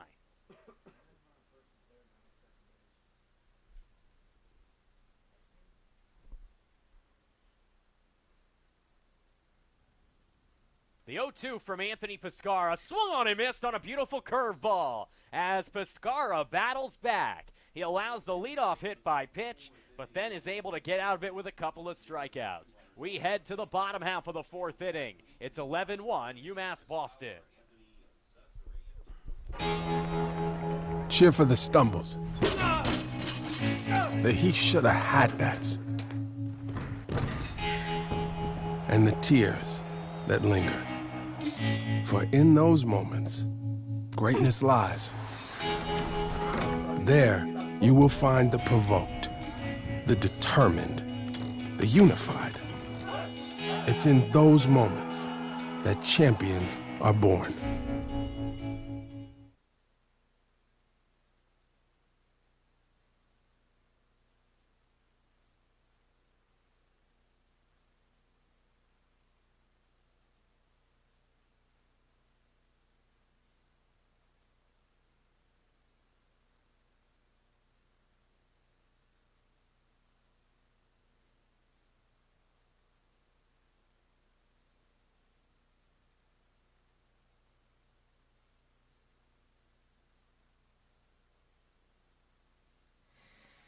New pitcher on the mound. It's a revolving door of pitchers for both of these squads today, as Ed Duran, as you see, is the new chucker.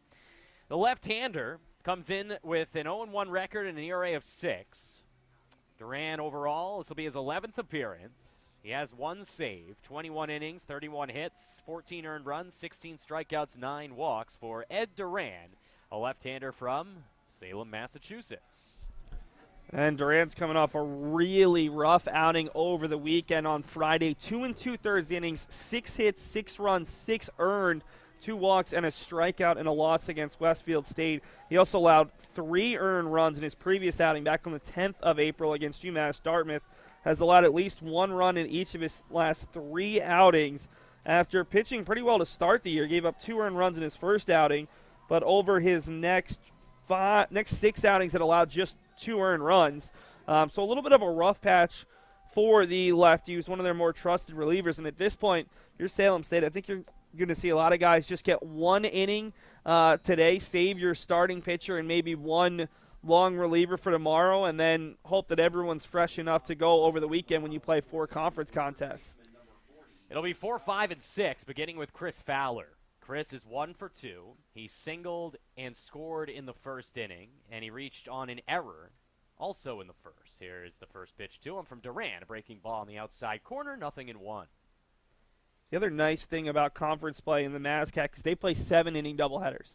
So that makes the weekend a little bit more reasonable playing 28 innings of baseball, hopefully, versus 36. The 0-1 from Duran. That one a little low. 1 ball and 1 strike. Vikings could use, they don't need a lot more runs right now, but they could use a slightly better approach. They've hit into double plays in each of the past 2 innings and have allowed the Vikings to settle in a little bit. From the stretch, the 1-1. That's inside. 2 balls and 1 strike to Fowler, with Cesare and Herzog due up here in the bottom half of the 4th inning.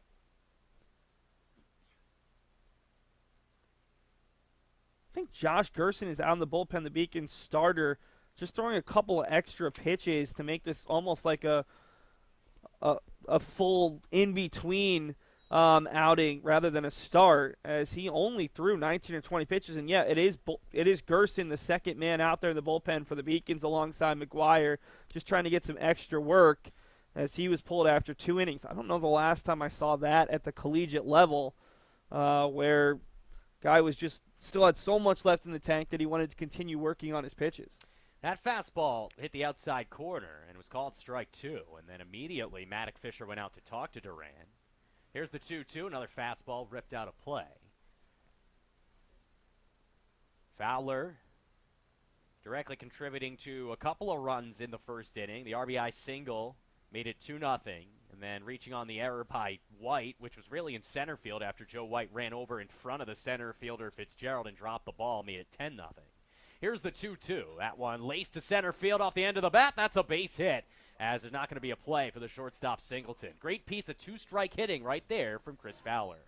Fowler has taken the ball to left or center field in all 3 of his at-bats thus far. A really good approach. They've been pitching him away, and that was nearly a tremendous play from Singleton, who actually was able to run that ball down in shallow left, but Fowler running hard the entire way, able to beat it without a throw. Brings up Anthony Cesare. He's 1 for 2. Reached on an error at second base. Also singled in a run. That made it 11-0 back in the first. That pitch was low for a ball, 1-0. Anthony, our player to watch for this afternoon's affair, came in hitting .362. Duran takes a peek at Fowler. The 1-0 is inside. 2 balls and no strikes. Nick Herzog on deck. Jack Harrington in the hole.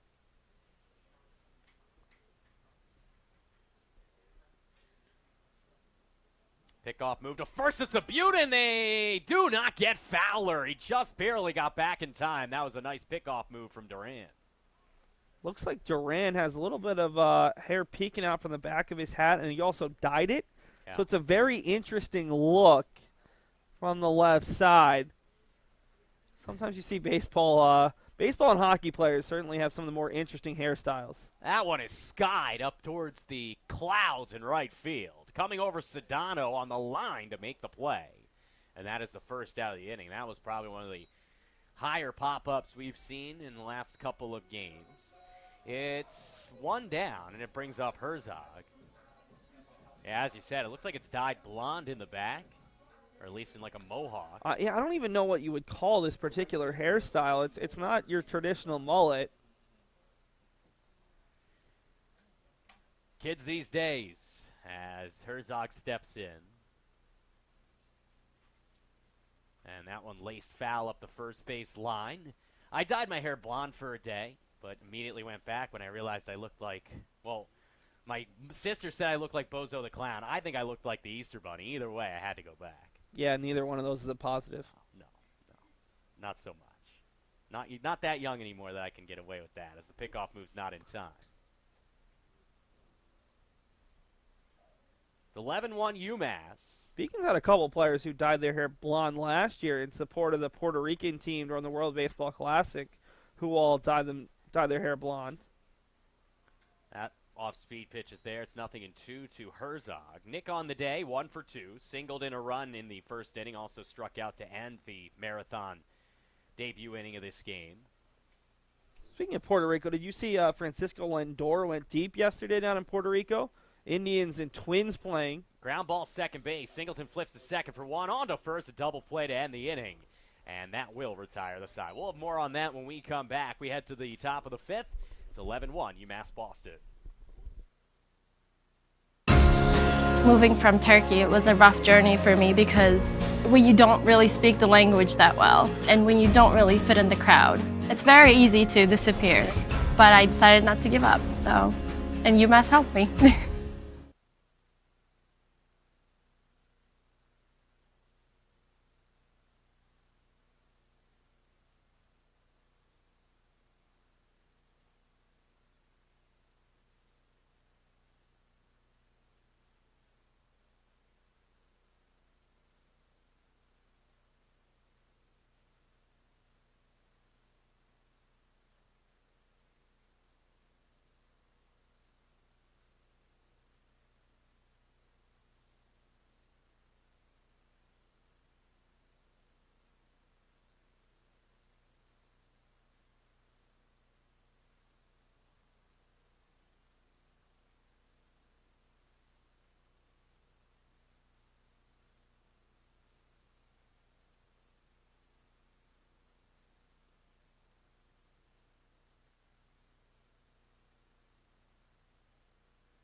New right-hander on the mound for the Beacons. Seems like every inning we're getting a new pitcher for both of these squads. It'll be the native of Peabody, freshman Patrick Maguire. Pat on the years will just be his second appearance. He went 2 innings, walked 3, and struck out 2. Has not allowed a hit or a run. As the right-hander standing at 5'10", 170 pounds, will toil with the heart of the order, beginning with Alex Toomey.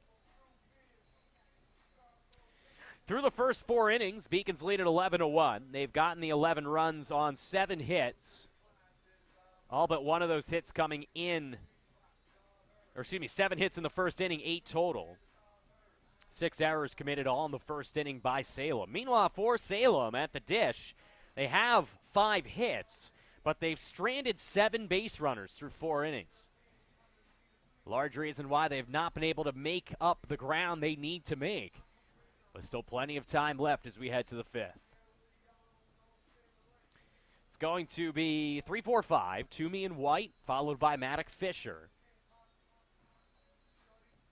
Of course, the Indians and Twins, as Seth was mentioning, playing in Puerto Rico at Hiram Bithorn Stadium yesterday. Of course, then today, the entire island of Puerto Rico lost power.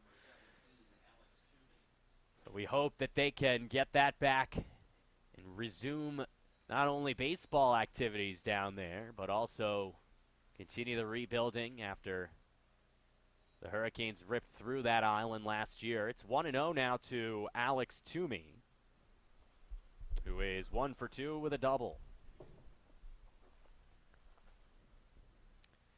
Maguire from the windup, 1-0 pitch. Nice breaking ball. Toomey way out in front. It's 1-1. Maguire making just his second collegiate outing. Pitched at Western New England, a team that's getting a lot of love in regional polls, and pitched well in 2 innings of work. The 1-1. Ground ball, third base. Riley can't get there. Hughie, long throw. Nice stretch from Fowler. Good throw from Charlie. 1 down here in the 5th inning. And I think that should be a 5-6-3 put out. It looked like Riley deflected it over to Hughie, maybe made it a little bit of an easier play. See if we can get that on replay, as Riley made a great diving effort and might have gotten just a piece of that one to chip it over to his shortstop who was coming in from behind. 1 down. It'll bring up Joe White. White is 1 for 2. He singled in the 3rd, grounded out to first in the opening inning. Sun breaking through the clouds here as the first pitch is outside, 1-0.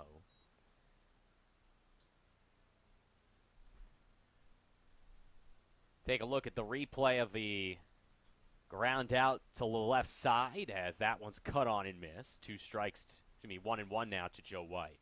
Maguire was a guy the Vikings had high hopes for coming into the season, but then he was banged up during practices before the season actually started, and they brought him back a little bit slowly. But guy who, if he can have an evolution like his older brother, who had a 9 ERA as a freshman and then came out and had a sub-2 ERA as a sophomore, could be an important arm for UMass Boston going forward.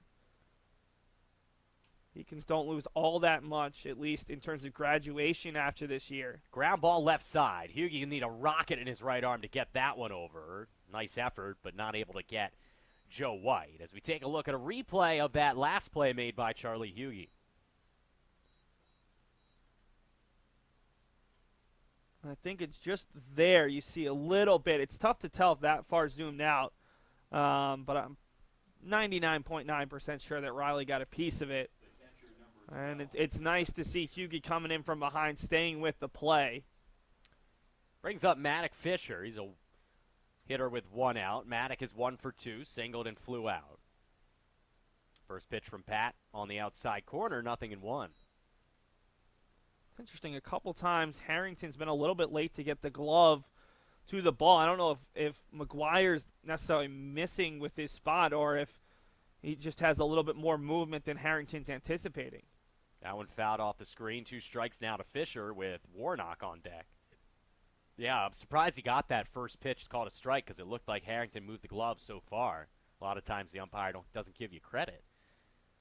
Now Harrington sets up outside. And the 0-2 from Maguire. That one too far away. 1 ball and 2 strikes. Yeah, this time he finds the glove, but the glove was set up outside, trying to get the batter to chase. UMass Boston, the relievers have done a nice job here of really settling in and keeping the Vikings bats off balance. Pitch from Maguire, grounded to Fowler, fires over to second. That's the only play they'll get, as Hughie will hold on to it. 2 down as they retire White at second base on a 3-6 fielder's choice. Yeah, I like that decision from Fowler. He had time, had a throwing angle, but I also like the decision from Hughie.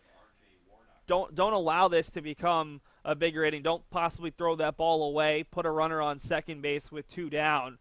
UMass Boston needs to keep making smart mental decisions here with the big lead. Brings up Warnock. He was hit by a pitch and scored in the second.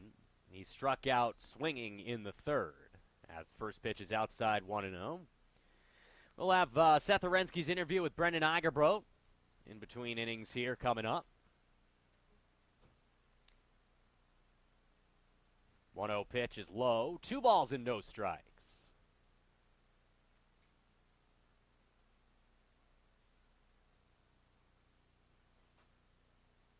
It's really been the bottom of the order that has been key for Salem State here in this game, or at least key enough to provide a little bit of run production, as that one carves the inside corner, 2-1. Sedano had an RBI single. He also reached base via the hit by pitch and almost scored, was stranded at third base despite the fact he got there with only 1 out. That one grounded to second. Murphy with a Sunday hop flips over to Hughie, and that will retire the side. 4-6 on the putout. We are through 4.5 here from Monin Park.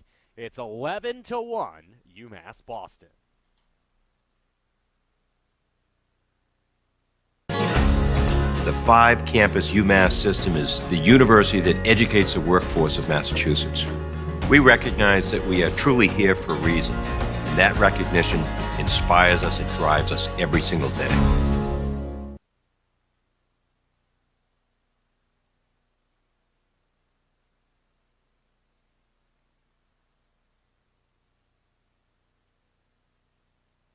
Joined by head coach Brendan Eigerbrodt. Coach, when you have 11 runs in the first inning, sometimes there's a little bit of complacency. What's been the message over these last couple innings where you've hit into a couple double plays and haven't been getting as much going offensively?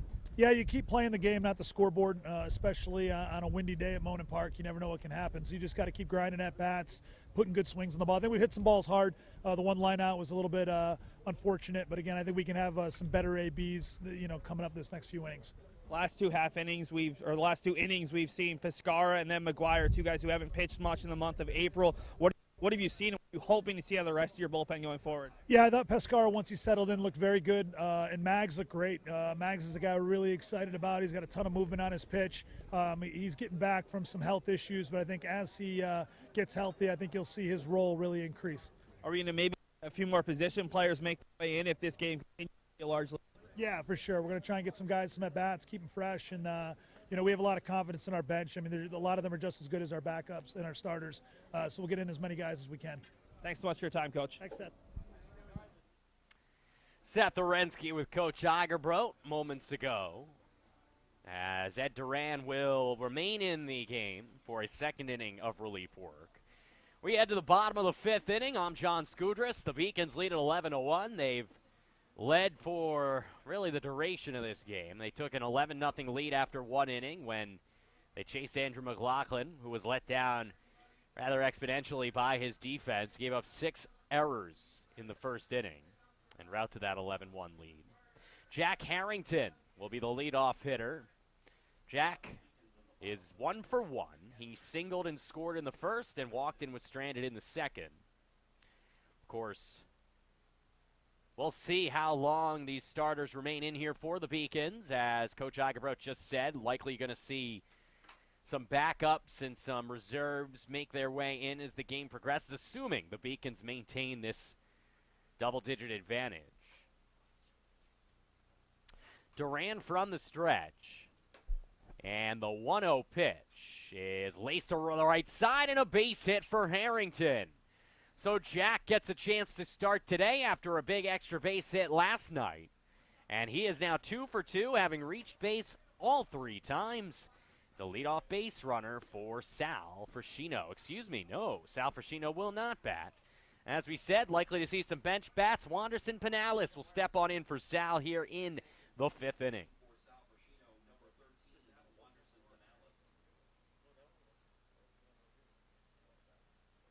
Pinales on the season, hitting .254, 2 bombs, 8 driven in, as that one is on the inside corner for a strike.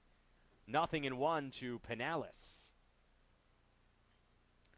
So Seth, as Coach Egerbrodt said, we're going to see some reserves, or at least players who didn't start today. Pinales does typically start, but getting an opportunity now to replace Sal as he laces that foul, 0-2.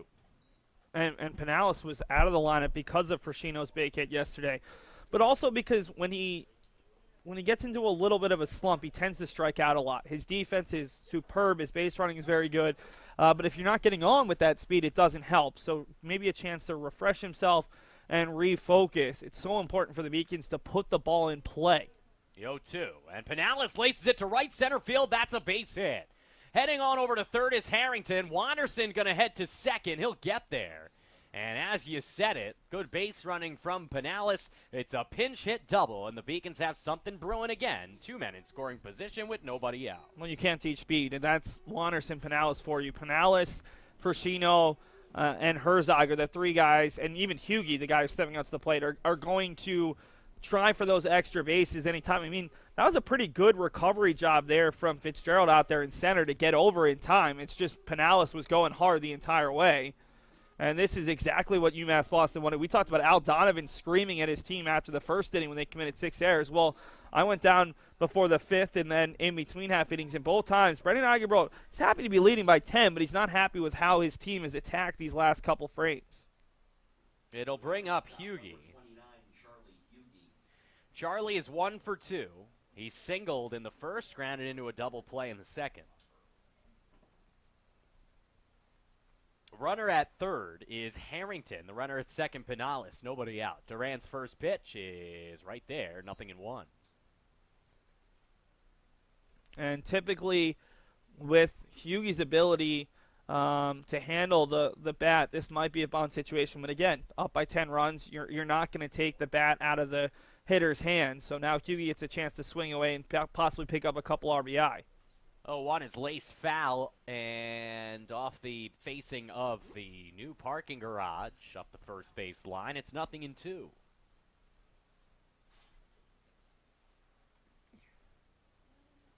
Just want to hit this ball to the right side. Even if you can't get a hit, if you can just drive in Harrington here, move up Pinales and add a couple more runs, make this lead even a little bit more comfortable. The 0-2 from Duran, and reaching out to ground it to first base. That's an RBI ground out for Hughie as Harrington comes home. It's 12-1 Beacons. Moving over to third, Pinales. 1 down for Eddie Riley. That was a great defensive swing there, as we're going to see another reliever come in for Salem State before Eddie Riley comes in. That's a nice job by Hughie, recognizing that it was close enough he had to protect. Just putting it on the right side, just like I had asked. And UMass Boston stretches their lead back to 11 runs, just like it was after 1. It's 12-1 Beacons. Ed Duran's day is done. He will leave with the runner at third base on his docket. When we come back, we'll have all the information on the new reliever that you see on your screen. It's 12-1 UMass Boston on the Beacons Broadcasting Network. Paris changed my life, and I got there through UMass. Those very specific seminal moments in Paris, the subway. A man in a tuxedo walked in, and a woman in a long gown. And it was stunning. It all hit me. It was like a lightning bolt. There was this world of beauty and style that I wanted to be a part of. That was the beginning of the journey. And that all came through the University of Massachusetts. And that was really a key moment for me. That's one of those moments you never forget.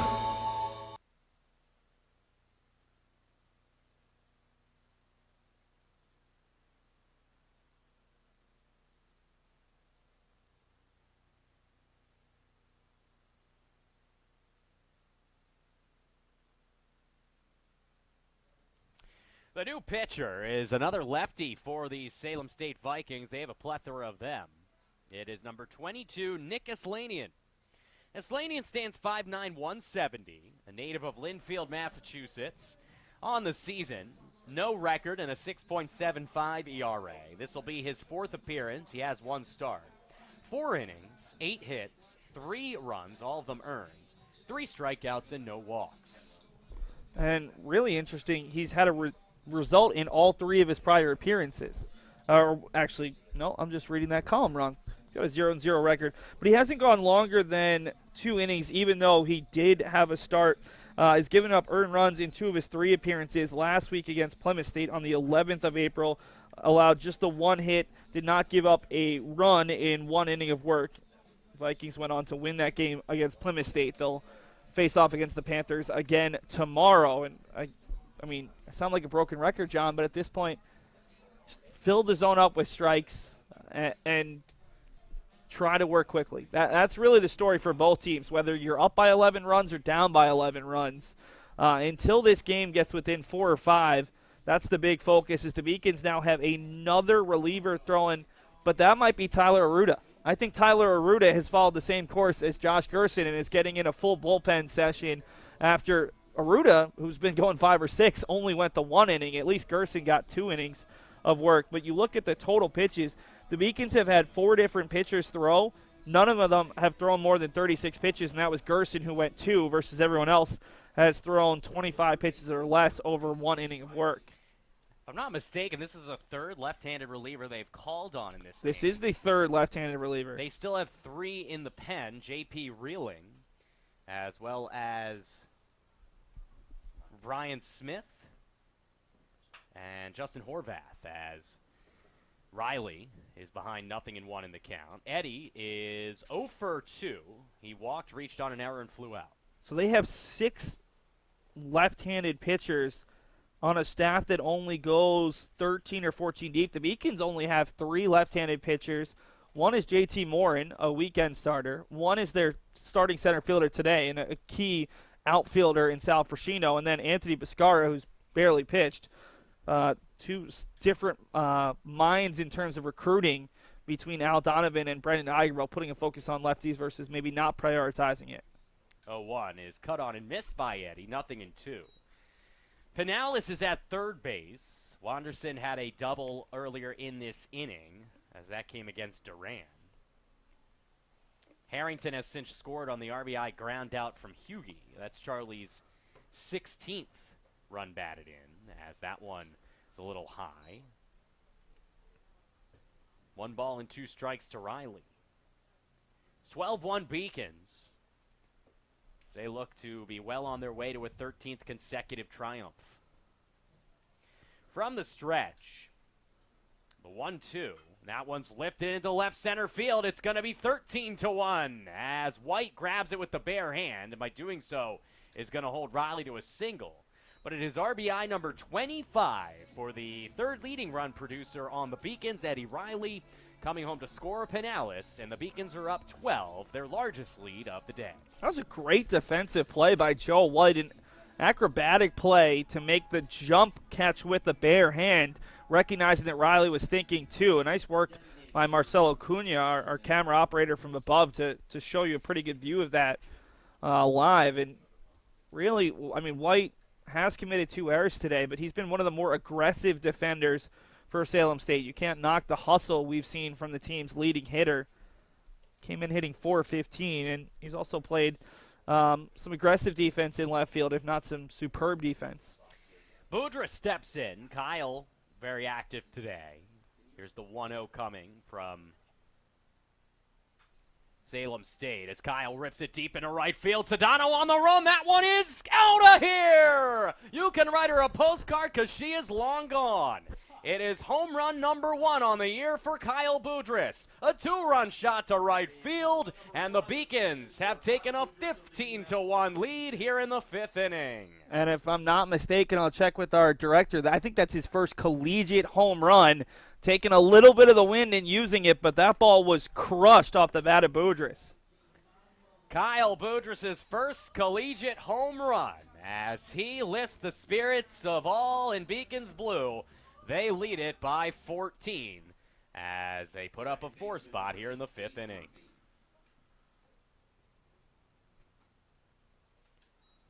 Stepping on up will be Murphy. Murphy leads the team with 10 dingers. He's 1 for 3 today. What a day for Boudrias. RBI single. He scored a couple of runs, reached on an error, lined into a double play, and has hit a 2-run shot. 2-0 now as that one's way outside.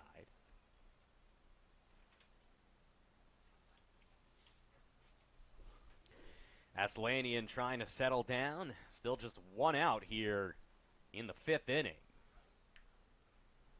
2-0 pitch on the outside corner. Might have gotten the call there. It's 2-1.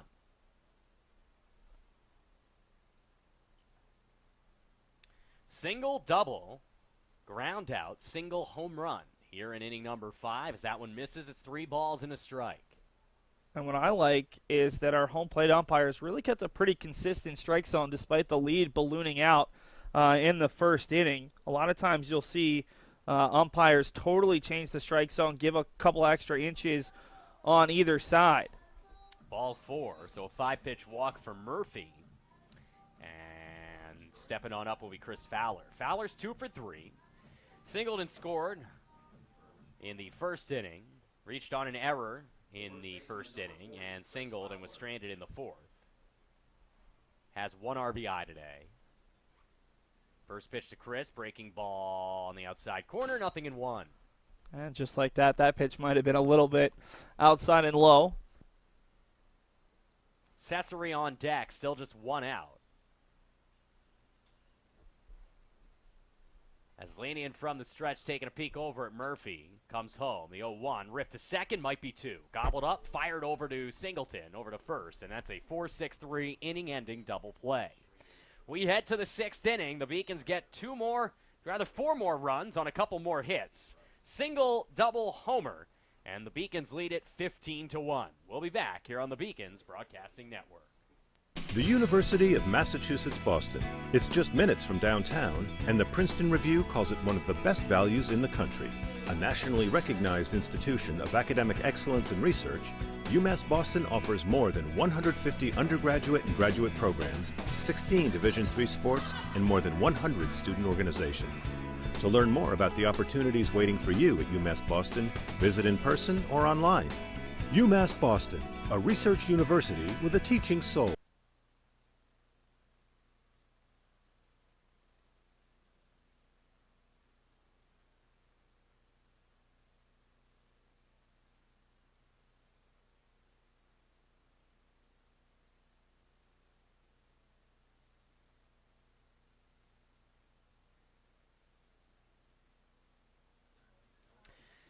Well, as has been the trend today, another new pitcher as Mike Doherty, big right-hander, standing 6 foot 240 pounds, will be the new chucker. 2-0 with a 3.77. This is the 9th appearance for Mike. 14 1/3 innings, 10 hits, 6 earned runs. He struck out 11 and walked just 3. Doherty will toil with the bottom of the order, 7, 8, 9. Sedano, Greene, and Fitzgerald due up. The Beacons leading at 15-1. Scoring 11 runs in the 1st inning. They put 14 men to the dish. It was error, single, error, error, single, error, single, single, Fielder's choice single, fly out, error, double error, single, strikeout. That's how the first inning went. A lot of errors. The Vikings then scored a run in the second after a hit by pitch and a wild pitch and a single by Sedano, who leads things off here. The Beacons just put 4 runs on the board in the 5th, thanks to a single by Harrington to lead off the inning, a double by the pinch hitter Pinales, and a ground out by Hughie brought in the 12th run of the game. A single by Riley made it 13-1, and then Boudrias cleared the bases with a 2-run blast to right field. 15-1 is where we sit. John Scudris here in the broadcasting booth along with Seth Orensky as the Beacons leading it by 2 touchdowns. So Doherty, couple more warm-up tosses before he faces the bottom of the order. Beacons will be back at it on Saturday right here on the Beacons Broadcasting Network. A doubleheader beginning at noon. Coverage around 11:45 on Saturday here on the Beacons Broadcasting Network against the Keene State Owls. Beacons looking to maintain their pristine 7-0 LEC conference record. Here is Sedano. He is 1 for 1. He singled and drove in a run in the second. He was hit by pitch and stranded at third in the 4th. Working out of the stretch, Doherty's first pitch, fastball high, 1-0.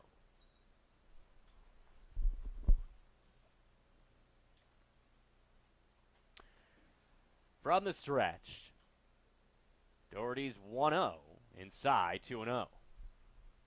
The Vikings, 1 run on 6 hits. They've committed 6 errors.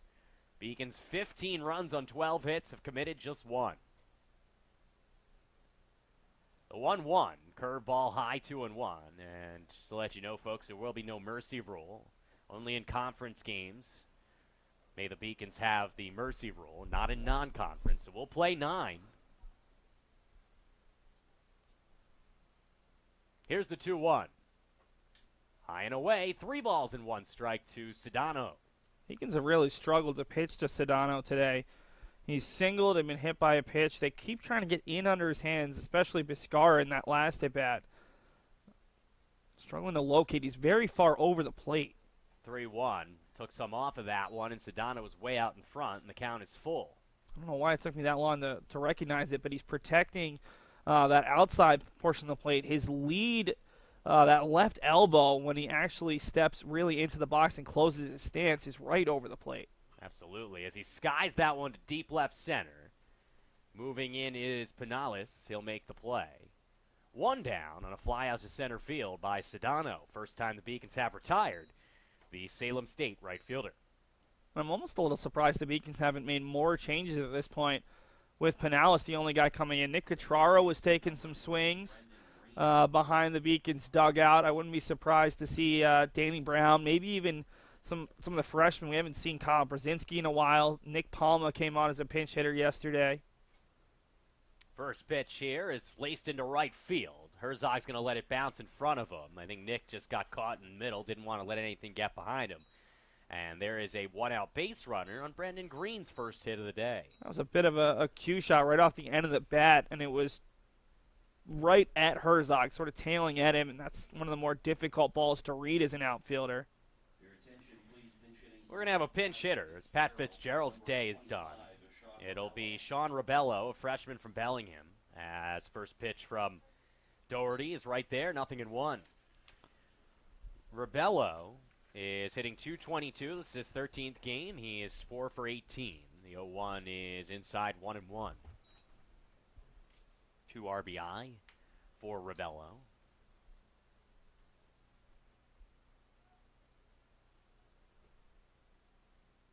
Doherty's curveball, beautiful pitch, but a little high, they say. 2-1 to Rebello, the pinch hitter for Pat Fitzgerald. Didn't miss by much. Doherty's a guy who got a pretty strong power fastball, but what I love about him is his breaking stuff. Rebello goes after that one. Looks like he might have hit Harrington's glove. That is interference, and therefore Rebello is gifted first. Hopefully Jack is okay. Yeah, that's a tough one.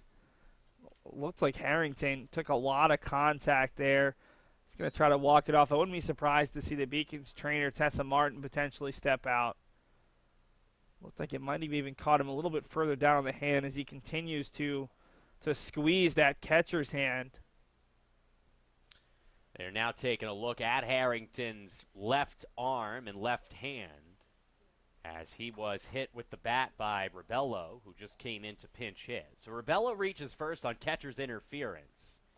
Moving over to second is Greene with one down, and it looks like Jack is okay. He'll stay in the game. Well, when you're struggling to get starts and you're hitting as well as you have the last couple of games, unless you're really injured, you're probably going to fight through. And as a catcher, you're dealing with more aches and pains than anybody else to begin with. Still, I mean, that's on the catching mitt where these balls are going to be pounding the rest of the afternoon. It'll be interesting to see how that affects them. Doherty comes home, and that one in the dirt, so didn't have to make a play on that. This is McDaniel Singleton, the leadoff hitter and shortstop. Came in hitting .325. He's 1 for 2, single, fly out, walk. 2 men in scoring position for the Vikings. We're trying to get themselves back into this one, down by 14. The 1-0. That one grounded foul, 1-1.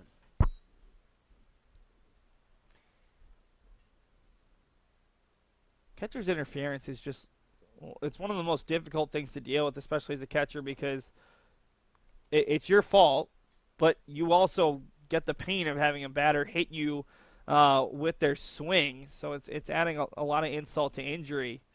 1-1 back to the mound. Doherty to second. Beautiful play. Hugie to first. Inning is over. 1-6-3. Good play from Doherty and a good turn from Charlie Hugie as the Beacons get themselves out of further trouble in the 6th inning. We head to the bottom of the 6th. It's a 14-run lead. 15-1 UMass Boston on the Beacons Broadcasting Network.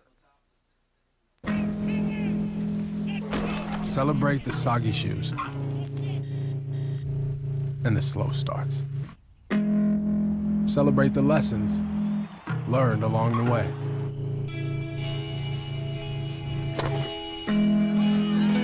These are the wins. Not the shiny, nail-biting kind. These are the last a lifetime kind.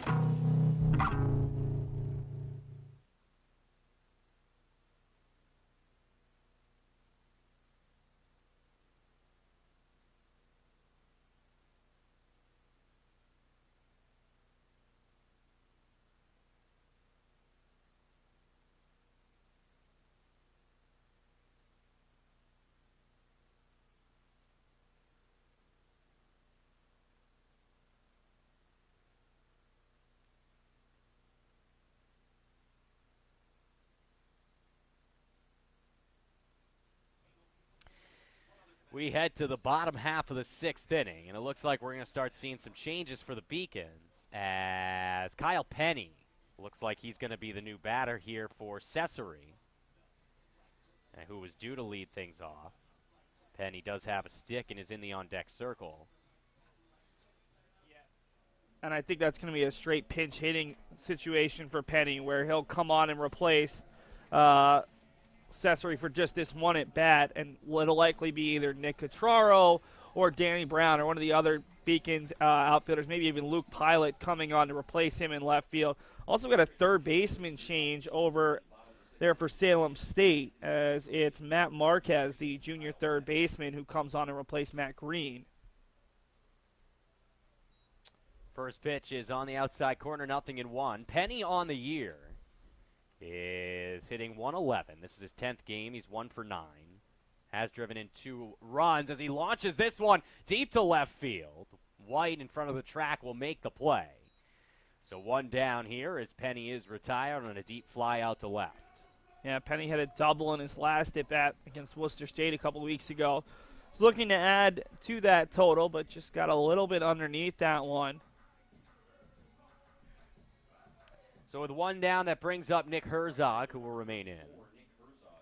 Nick today is 1 for 2, or excuse me, 1 for 3. He singled in a run in the first inning, also scored. He also struck out to end the marathon first, and grounded into a 6-4-3 double play. There's the 1-0. Up and away. At one point I thought we might actually get a a chance for someone to attack the program record for most at-bats in a single game, which is 7.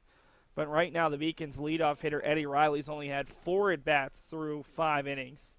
The Beacons would have to have a couple of base runners here in the 6th for Riley to reach for a 5th time in 6 frames. UMass Boston's likely only going to get 8 at-bats unless we see a huge comeback from the Vikings. Here's the 3-0. On the outside corner, 3-1 to Herzog. Harrington remains in the game as he waits on deck. And why not? He's been scorching hot at the dish, 2 for 2. Reached base all 3 times today and has scored 2 runs. That one misses away. Ball 4 to Herzog as he has reached base for the 2nd time and is a 1-out base runner for Harrington. Well, and why not? Harrington, all he's done in his last 4 at-bats is we've got Nick Cutraro, I believe, pinch running, number Danny 7. Brown. Danny Brown. Cutraro is... Where is he on my program? I thought he was a low number. But he's number 19 instead of number 7. So, again, UMass Boston rewarding some guys who had strong games yesterday. Brown beat out a 2-out single in the 11th inning, and then stole second and came in to score the game-winning run. First pitch hits the corner. It's 0-1 to Harrington, who, as I mentioned, is riding a hot stick here at the dish. Timeout called by Harrington. Jack is 2 for 2. He singled twice. He's also walked. He scored 2 runs. Came in hitting just 162, but certainly seeing that average rise a bit. Here's the 0-1. That one a little high, 1-1. Well, if you add in his ground rule double yesterday, he's now reached in 4 consecutive at-bats. Pretty good for a guy who had 3 hits going into yesterday. Danny Brown, the pinch runner, has 2 stolen bases on 2 attempts this year, though up by 14. We wouldn't think he'd be too aggressive, especially against the lefty. Here's the 1-1 breaking ball. Jack way out in front, 1-2. Wanderson Pinales is on deck. And you especially don't expect to see a stolen base because while these teams won't play a second time this year like they normally do, they'll be back again next year. You don't want to have any bad blood spoil over into next season. Ooh, timeout was called right before the pitch. The curveball came in and almost hit Harrington. That pitch does not count. It stays 1-2. No, and Harrington and the pitcher as Landian both pointing at each other and say, yeah, we're all good. You don't want to have anything stupid like that where a pitch that just slipped out of the hand create a little bit of anger between the two sides. The 1-2. And that's on the outside corner, called strike 3, struck him out. So Harrington retired for the first time today.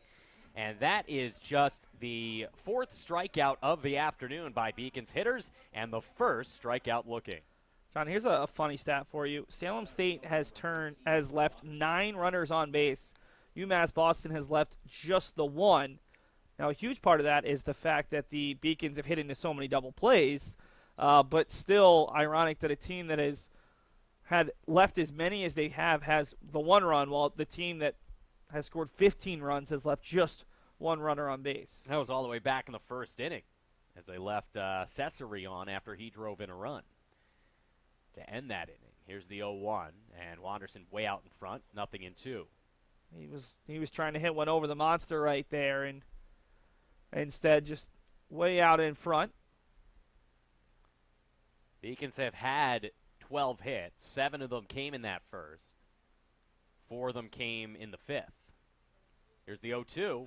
And he launches one deep left field. White on the run. He will not get there, but the center fielder calls him off and makes a nice play in front of the warning track. Good effort by Rebello, who just came in for Fitzgerald last inning. A long run there for Rebello and a nice job to track it down. We head towards the 7th. It's 15-1, UMass Boston. Something I discovered in myself is that if I have a goal, I can accomplish it. It's a well-rounded experience. At a Division III school, you primarily a student athlete, so the school is really shaped around you developing yourself as a complete individual. It helps a lot that you have a family with your team that can guide you.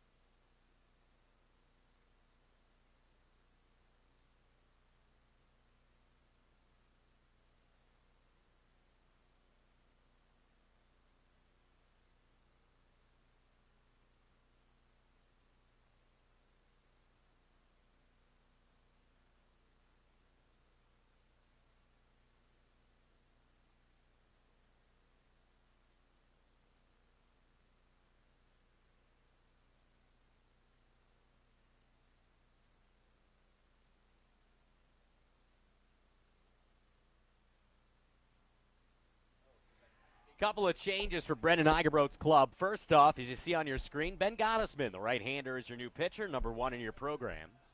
1-1 with a 6.11 ERA on the campaign. Ben is appearing in his 10th game, 17 and 2/3 innings, 18 hits, 12 earned runs. He struck out 18 and walked 10. Couple of outfield changes as well. Danny Brown will remain in the game. He came in as a pinch hitter or pinch runner for Nick Herzog last half inning. He will remain in right field. And coming into left to replace Kyle Penny, who came in as a pinch hitter for Cesare, will be Nick Palma. So Palma, the freshman from Peabody, in, and Danny Brown, the sophomore from Hudson, New Hampshire, remains in. Gottesman, the sophomore from Acton, on the mound, and he will face off to begin this inning against the designated hitter, Kyle O'Connor. Kyle is 0 for 3. Grounded into a fielder's choice, grounded out to the mound, and struck out swinging. First pitch from Ben is low and in, 1-0. And the funny thing is, none of the infield has changed for UMass Boston, minus the mound. I've already seen 3 new outfielders come on. There's a couple of other guys who would probably like to see some time. Joey Rogers, maybe not an option today after going 6 innings. But it looks like Noah Mader might be warming up along with Mike Como, pair of freshmen who don't see a ton of time. Even Luke Pilot is out there throwing, so could see more changes in the outfield before the day is done, along with a couple of changes on the infield, maybe in the 7th and 8th innings. 3 balls and no strikes to begin this 7th inning to O'Connor, as Ben Gottesman's 3-0 is right there on the inside corner. 3 balls and a strike.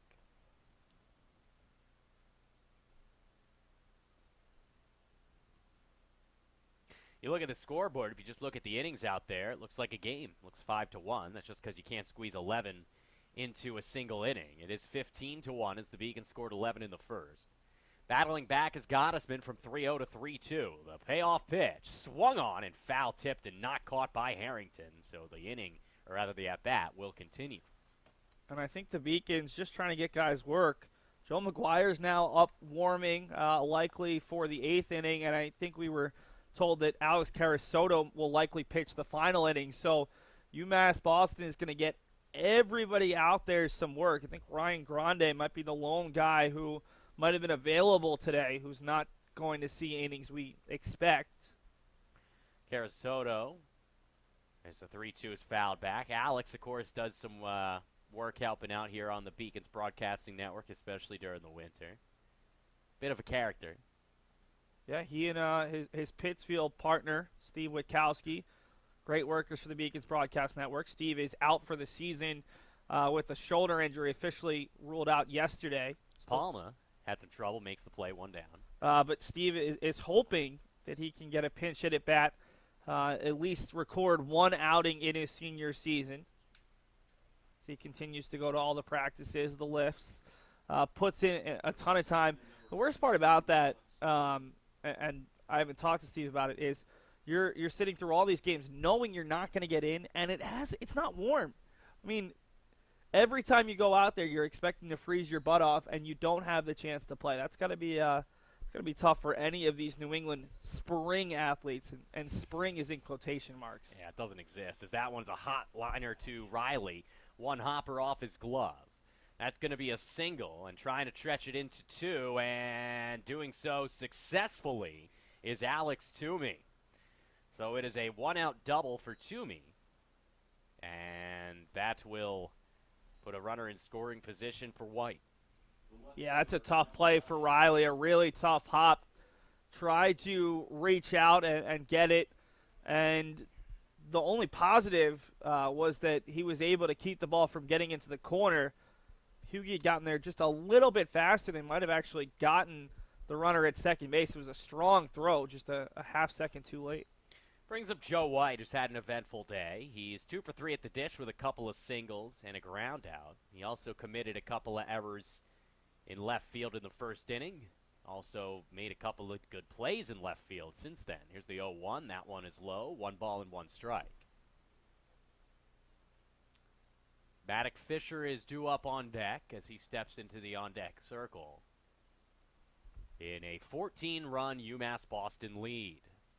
Swung on and missed way out in front of that one. It's 1 ball and 2 strikes. Beacons leading it 15-1. The 1-2. Sky to left center to Palma, or rather Palma coming in, going out Hughie, and he makes the play in front of Palma for the second out. As White is retired for the second time today, brings up Maddox Fisher, who's 1 for 3 with a single. Yeah, that's the beauty of having a guy like Charlie Hughie there who reacted really well to that ball. Palma probably could have gotten there, but Hughie aggressive to the ball and got there in plenty of time. So UMass Boston does such a nice job of covering so much ground. Hughie was well behind the red turf that indicates the infield dirt. That one lined into center. Pinales barely had to move as he inches over to his left to make the play, and the side is retired. So a solid performance on the mound there. We head to the bottom of the 7th inning. Stretch time from Monin Park. It's 15-1, UMass Boston.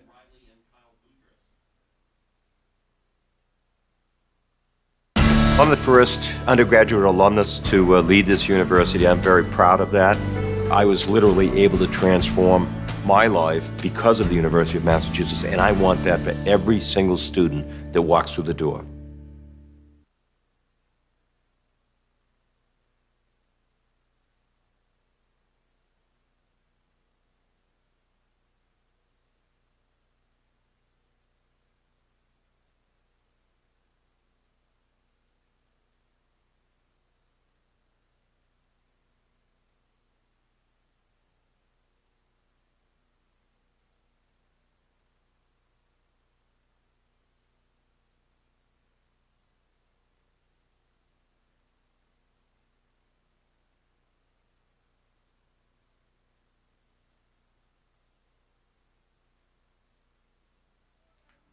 New pitcher on the mound for the Salem State Vikings. You see on your screen, Ryan Davis, number 34, a right-hander, toes the rubber. Davis is a freshman from West Nyack, New York. A 1-0 record and a 4.50 ERA. Davis on the campaign, just his second appearance. He's pitched 2 innings, gave up a hit, and 1 run. He struck out 3 and walked 1. Batters hitting 143 against Davis. So Ryan will come on in. He will face off against 9-1-2, beginning with Charlie Hughie. And looks like, at least from the looks of it, all the Beacon starters will remain in for this at bat.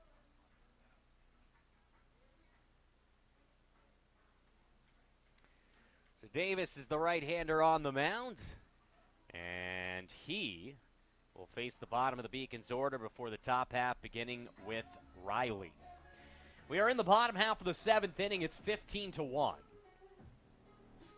Beacons well on their way to victory number 24 here in 2018. Salem State looks like they're headed to 14-12 overall. It'll be their 7th loss in their last 9 games for the Vikings and the 13th consecutive Beacons victory. Salem back at it tomorrow against Plymouth State, team they just played last week and beat 12-2.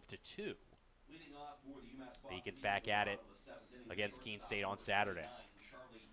So here is Charlie Hughie. Charlie today is a 1-for-4 hitter.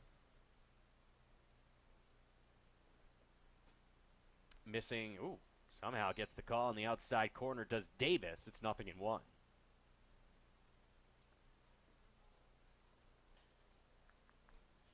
The 0-1 pitch. That one also hits the strike zone with a curveball, 0-2. In his last at bat, Hughie drove in a run with a ground out that scored Harrington. At the time, that made it 12-1. Later in the inning, a single by Riley and a 2-run blast from Boudrias has the score where it is now 15-1. As that one's lifted into right field, Sedano racing in, 1 down, fly out to right. And these are likely the last at-bats for this Beacons infield before you see a collection of youngsters check in. And now it does look like we'll see some changes as Joey Rogers might not play in the field today. Is going to get a pinch hit opportunity. Riley was out there with the bat, but he's called back, replaced by Joey Rogers. Joey is one of the Beacon's top reserves, plays a lot. He also started 13 games, 241 average. He's 7 for 29 on the year with 2 driven in. Also has a double.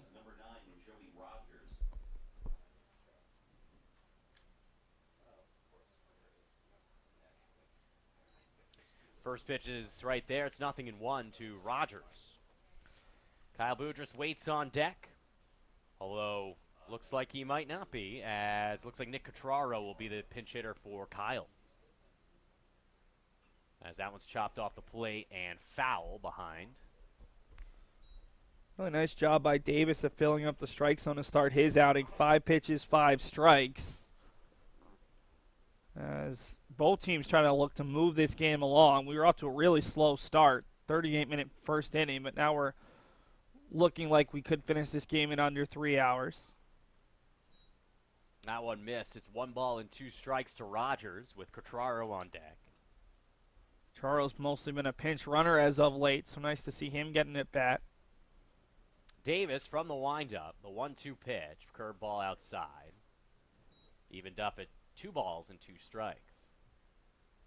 And we told you about a change for Salem State in the last inning. It was actually, we were off a little bit. Matt Marquez came in to play third base, but he actually came in McDaniel's Singleton spot with Greene, the third baseman, moving over to shortstop. Davis makes the play on the ground ball from Rogers, flips it over to first. 1-3 on the put out, 2 down. So Greene is at shortstop, Marquez at third.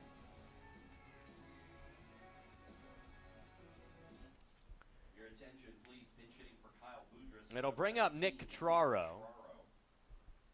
Nick on the year, hitting .250, 3 for 12, with 2 of those 3 hits being triples. Takes 1 for a ball. Yeah, not too bad. You're either going to get out or hit into a triple. So, pretty solid situation. Nick on the year also has a stolen base. Here's the 1-0. Leaves a curveball high, 2-0. As Dave Murphy's not getting out of the lineup, at least not at first glance. He's ready to hit should Nick reach. Well, Murphy's jealous that Boudrias has a home run. He wants one of his own. It's been a little bit of a dry spell. 2-0 is laced out of play and a fly ball up the third baseline. And when I say a dry spell, I mean he hasn't hit a home run in 4 games, which for most guys is pretty normal, but Murphy close to the nation lead in home runs. Hit one against Babson last Thursday. I think he hit a couple in the games prior to that. Had a home run against Brandeis earlier in the week for sure. 2-1 is there with a fastball. 2 balls and 2 strikes to Catraro with 2 outs here in the bottom half of the 7th inning. Murphy leading the team with 10 bombs. 10 more than I had in my entire baseball career. Yeah, I can never hit a ball over a fence. Nope. It'll always eat me alive until the day I die, too. That one missed. It's 3 balls and 2 strikes. Well, I could hit a ball over the fence, but it was just over the fence foul. Fair enough. Ditto. Or I'll just swing and miss. I was always more of a pitcher anyway. At least that's what I tell myself. 3-2 is cut on and fouled back to the screen. Even in my summer softball days of my old age, still come within inches of putting it over a fence, but just something mentally won't allow me to do it. It also could be a lack of strength, but I like the mental aspect of just not envisioning myself as a home run hitter. Maybe one day, the old Geezer League softball, one of us might get it, as that's cut on and missed to retire. The side, Catraro strikes out on his pinch hit appearance, and the inning is over. A fine performance here from Davis, who comes in and goes 1-2-3. That's just the 2nd time in this game that the Beacons have been retired, 3 up, 3 down, and the first time they've been done in colloquially without the benefit of a double play. That's happened 3 times. We head to the 8th inning. Beacons up by 2 touchdowns. It's 15-1, UMass Boston. I did receive a non-athletic scholarship upon entering school. I got the presidential scholarship, which was huge for me. I think there's more opportunities for academic scholarships in Division III. I did receive academic scholarships. Just being involved on campus, being a leader, all those things combined kind of get me recognized. It's a great experience for me.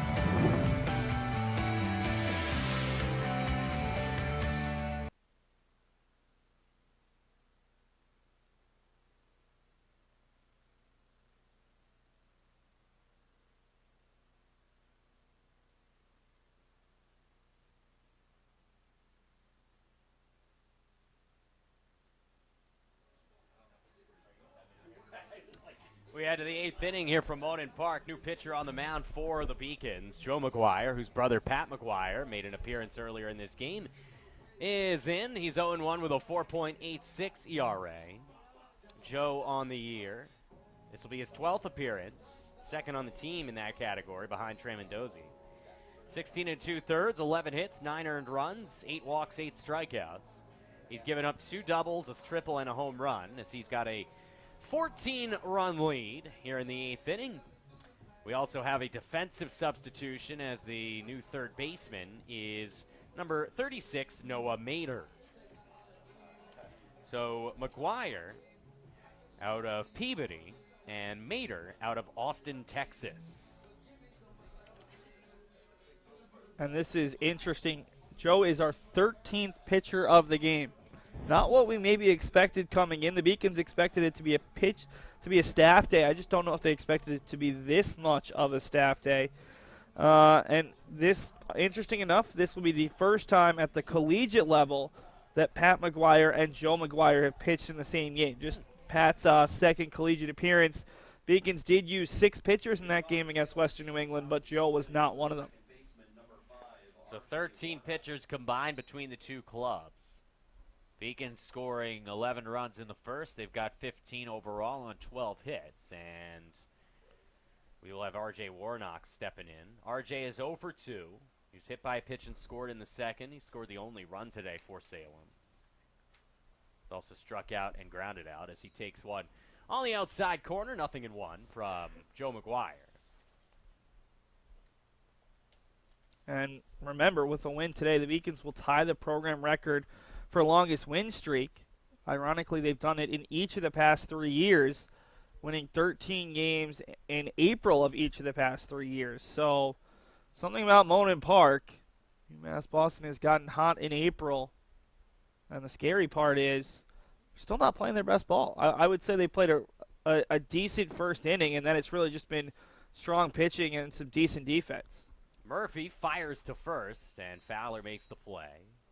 As Warnock is retired 4-3 on the putout, 1 down here in the 8th inning. Yeah, I mean, if it weren't for the 6 errors, if you take them away, right now we've got a pretty good ball game. I mean, all those runs in the first inning were unearned. Who knows how many if the Beacons score at all without the benefit of all the errors. But good teams take advantage of the opponent's mistakes. We see it at every level, and the Beacons certainly did. As that one is on the outside corner, 0-1. The batter is Tim Catalano, a freshman from Brewster, New York. He comes in here for his first appearance. The 0-1 pitch from Maguire is down and in. Catalano is hitting .375. He is 3 for 8. All of his hits singles. The 1-1. Curveball on the outside corner. 1 ball and 2 strikes. So Sedano's day is done. He was probably their most productive hitter. He had a single, drove in a run, and was hit by a pitch. The 1-2, cut on and foul tipped, and Harrington's hurt again as he got the brunt of that one. This is the negative to getting the start behind the plate and playing all 9 innings. Ryan McCormick's been doing that as of late, and Harrington will catch the final couple innings as the Beacons closer behind the plate. But Harrington, not only did he get the catcher's interference where he's hit by the bat, he's had 3, maybe 4 foul tips that have caught him. It's been a long day, but I'm sure Jack will appreciate some of the welts after getting a chance and hitting well in this contest. 1-2. On the outside corner, called strike 3. Maguire sits down Catalano. And that's 2 down here in the 8th inning. And the aforementioned Alex Carasoto begins to warm out there in the right center field bullpen. So UMass Boston will use at least 1 more pitcher to get through 9 innings. That is just the 4th strikeout and first looking for the Salem State offense, as this one is grounded by Greene over to short. And one shortstop grounds out to the other as Hughie makes the play to retire the side. 1-2-3 for Joe Maguire in the 8th. We go to the bottom half of the 8th inning. It's 15-1 UMass Boston. Cheer for the stumbles. The he shoulda had that's. And the tears that linger. For in those moments, greatness lies. There, you will find the provoked, the determined, the unified. It's in those moments that champions are born.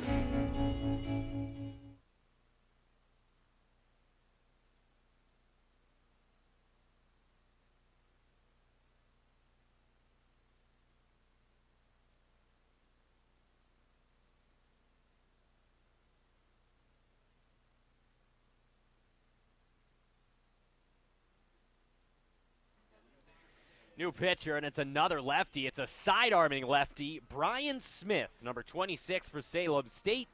5'10", 165-pound freshman from Croton-on-Hudson, New York.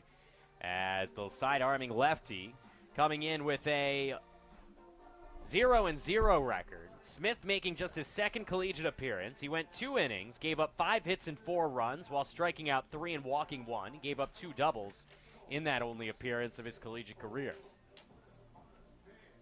And he will face off, at least scheduled to face off against 3-4-5. Dave Murphy is going to hit for himself. However, it does not look like Chris Fowler will, as with a bat is Michael Como. So just looking up a little bit of interesting facts on Croton-on-Hudson, because I've never heard of it before. It's in Westchester, New York, not too far outside the city.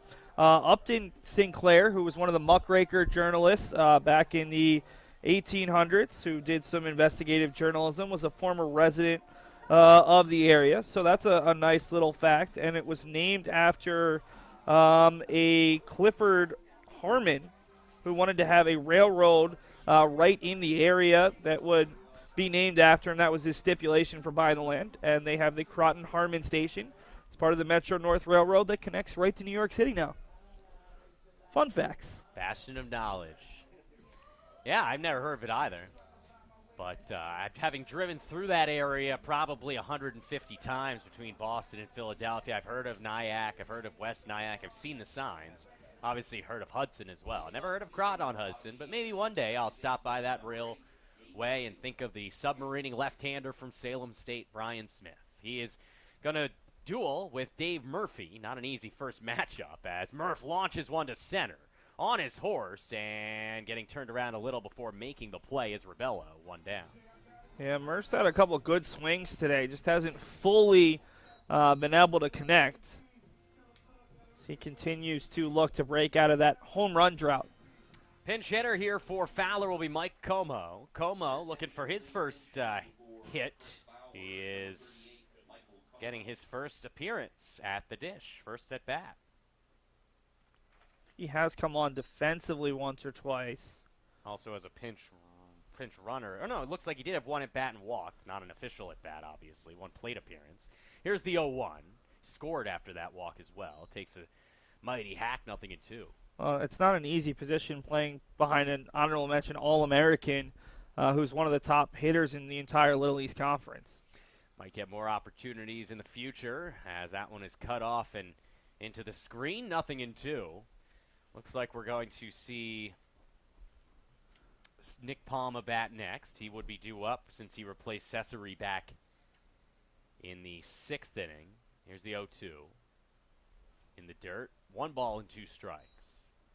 I'm very happy I decided not to do a score sheet today, because even looking at the official live stats, there are just so many changes, not just on the mound, but in play as well. 1-2 misses in, 2-2. My score sheet, I mean, in the very first inning it got screwed up, so I kind of just went with it. It is a absolute mess. Here's the 2-2. Outside, 3-2. So Como looking to reach base here with 1 out in the 8th inning with his team up by 14. Not yet sure who will pitch the 9th inning for sure. As from the windup, 3-2. That one's lifted foul and not going to be playable. Marquez racing after it. Stays 3 balls and 2 strikes.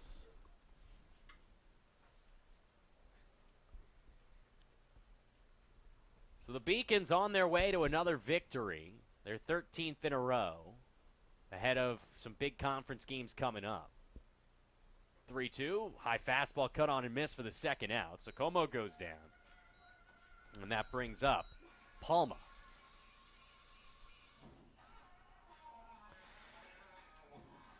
Nick on the year, he's 3 for 15. Good for 200 on the batting average. Driven in 3 runs. All 3 of his hits singles. Palma came on as a pinch hitter yesterday. I don't think he reached. It's his first at bat. Penny came on as the pinch hitter for Cesare back in the 6th, and then in the top of the 7th inning, it was Palma who came in as the defensive replacement. It's 1 ball and no strikes to Palma, with Danny Brown on deck, the 1-0. A little bit low, 2-0. Danny Brown, meanwhile, who's on deck, might not get an at-bat in this game, but he's certainly made good on the at-bats he's gotten so far. 2 for 5 with 4 runs. And that one plunks Palma, and therefore Brown will get an at-bat. So Palma's at first base. It is the second hit-by pitch of the game. Excuse me, third. First time the Beacons have been plunked. Twice the Beacons have plunked Vikings.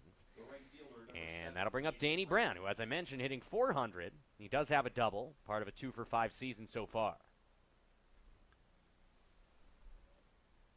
Left-handed hitter sees two-seamer cut back over the plate. 0-1. Danny's hustle yesterday was huge, beating out an infield single, just barely beating the pitch to the bag, stealing second, and coming in to score on a sharply hit single by Sal Frascino through the left side. 0-1 from Smith. That one a little too far outside to get the call. It's 1-1. Danny played in 43 games last year, but was injured in the first week of the season. Appeared in the opener and then did not see any time until last week. So good to see a guy who was a valuable piece last season begin to see a little more action. Not in time with a pickoff move from Smith. Diving back in, Palma. Jack Harrington is on deck. Should Danny reach? Smith from the stretch, the 1-1. Inside, he hit him. Second straight batter that's plunked. So both the Beacons reserves who came in the 7th, Brown and Palma, are going to feel it tomorrow as they are plunked in the hips. And it'll bring up the Beacons catcher, Jack Harrington. Jack is 2 for 3. He's singled twice, scored twice, walked and struck out looking. Well, I love the fact that both Palma and Brown a little bit disappointed by getting plunked, but not really because it might hurt, but because it means they don't get a chance to swing the bat, because that's what those two are in for. And with limited at-bats this season, you see some of the Beacons bench warmers and Tessa Martin, the Beacons trainer, soaking up some of the sun. Those guys want at-bats. I mean, getting on is great, but it's not going to earn you some more playing time. So another lefty-on-lefty matchup as Smith is ready. The first pitch to Jack Harrington is right there, 0-1. And Harrington had reached every time today prior to a strike three looking, where it was as much the umpire striking him out as the pitcher. It looked like a pitch was about 6 to 8 inches off the corner. Creeping up is Greene behind Palma, and stepping off the rubber is Smith. When you're down 14, I'm not so sure you should worry so much about the runner at second. Here's the 0-1. That one way outside. 1 ball and 1 strike. Well, when you've lost your control a little bit, maybe it takes your mind off. It helps you refocus.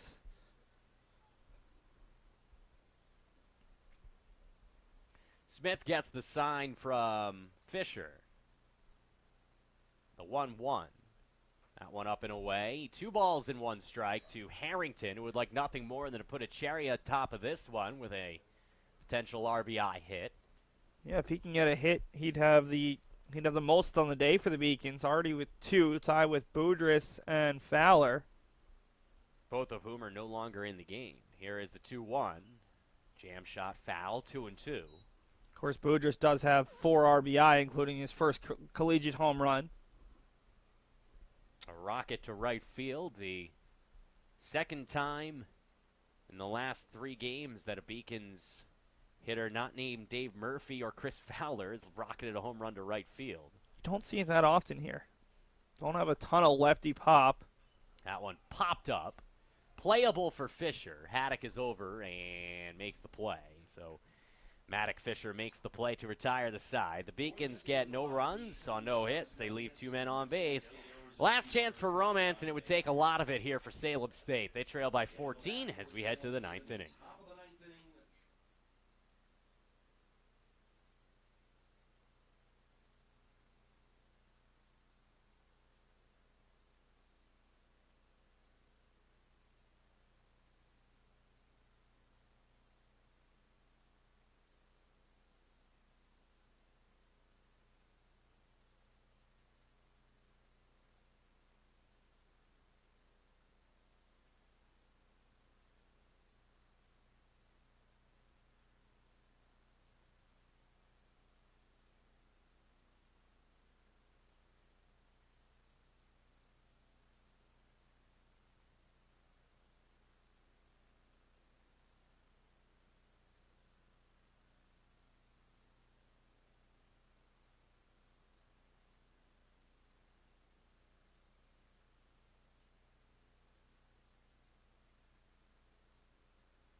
Chris Monroe will try to wrap this one up lock, stock, and barrel as he is the next pitcher and hopefully the final pitcher for the Beacons. It's been 8 pitchers so far for UMass Boston. Chris is the 8th as we head to the 9th inning. Monroe on the year, 10th appearance. He's got a 3.97 ERA. He has 1 save, 11 1/3 innings, 8 hits, 5 runs, all of them earned, 10 strikeouts, and 6 walks.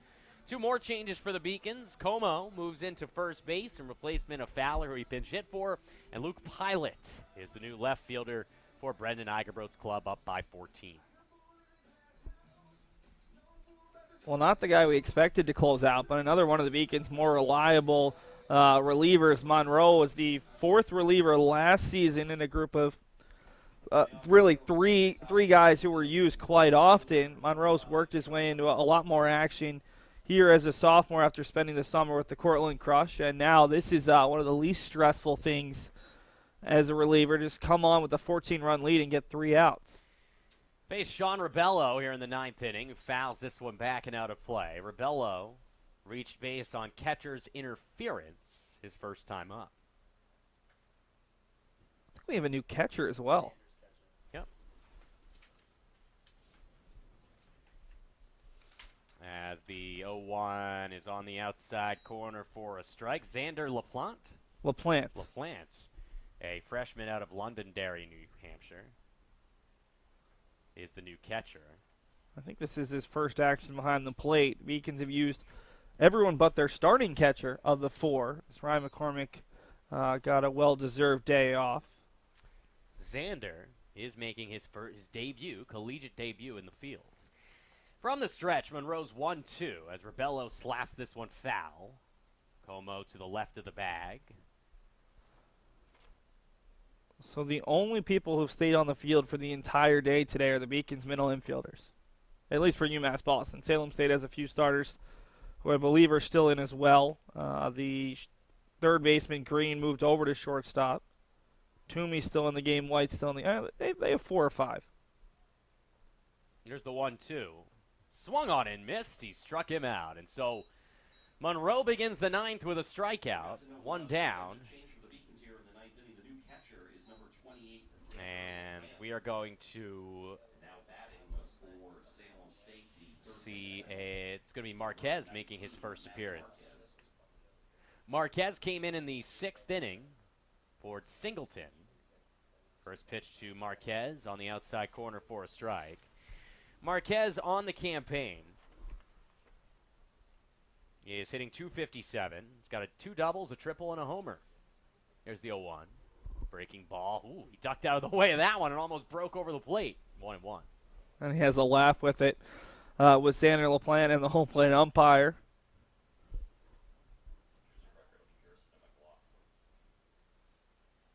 One swung on and missed. 1-2. So Josh Gerstein still in line to get a win, despite the fact that he only pitched first couple of innings. It's the beauty of a collegiate staff day. The 1-2 Swung on and missed on a beautiful breaking ball. So Monroe comes in, gets a back-to-back strikeout swinging. And he'll have a chance to end this one here, but it will not be Kyle O'Connor. It's going to be Brett Molia, a freshman first baseman from Lynn, Massachusetts. Because if 30 changes wasn't enough, make a 31st. Actually, Malaya, excuse me. That one is right there for a ball 1-0. 31. I'm just coming up with a number, but I'm probably not that far off at this point. Boy, oh boy. So Gerstein, with the win, despite only pitching a couple innings, is going to improve to 3-0 on the year. Meanwhile, Mclaughlin, who was let down early and often by his defense, is going to fall to 2-4, as that one is low, 2-1. Well, to be fair, that's exactly why the stat of the win and loss is, by a lot of people in this day and age, kind of laughed at. Gerstein only went to, gave up just the 1 run, but didn't go the full 5. And then you look at... That one granted for a base hit, so Malaya comes in and gets the 9th hit of the day for Salem State.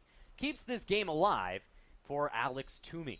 You look at Mclaughlin, he didn't give up an earned run, and yet he's going to take a loss in this game. Now, he did give up 11 unearned runs, but wins and losses are an overrated stat in baseball. And I think that more and more people are going to come over that side, and already it's probably more of a 50-50 thing than when the two of us grew up, where if you got to 20 wins, you were a great pitcher. 20 wins typically indicates that you had a strong season, but you need to have a good team behind you. You need to get run support. There's a lot of things that have to go your way. Absolutely, as Monroe takes a peek over at Malaya. And the 1-0 to Toomey. Skied foul behind us. 1 ball and 1 strike. So 2 strikes away from ending this one. In a game really that's been over since the first inning when the Beacons scored 11 unearned runs. Thanks to, in large part, to 6 errors committed in the very first inning by Salem State. Just a weird day. The Beacons scored 11 runs in the first inning on 6 errors. So, and since then, Salem State has turned 3 or 4 double plays. Yep. They've been relatively solid on defense since then, and even the pitching's been solid. The exception of the 5th inning, which included Boudrias' 2-run blast. But nonetheless, 1 good inning is all the Beacons needed as they are on their way to a victory this afternoon. The 2-1 pitch. Toomey fouls it off, and now the Beacons are 1 strike away. Well, that's exactly what we're talking about after that first inning. Al Donovan just needed his squad to settle in. 1 bad inning, it's not going to look good on the scoreboard, and really it's been 2. The Beacons added 4 in the 5th. But his team has really settled in, and I wouldn't be surprised to see them come back and have a really strong effort tomorrow against the Plymouth State team that sits in the middle of the pack of the Little East Conference. 2-2 is lifted to left center field. Pinales has great wheels, and he'll flag it down with 1 hand to end the ball game. So the Beacons score 11 runs in the first. They get a 2-run blast from Kyle Boudrias in the 5th, and they win this one by the final, as you see, of 15-1. The victory goes to Josh Gerstein. He's 3-0. The loss to Andrew Mclaughlin. He's 2-4. UMass gets 15 runs on 12 hits, commits 2 errors. Salem State gets 1 run on 9 hits with 6 errors as UMass Boston wins this one by the final of 15-1.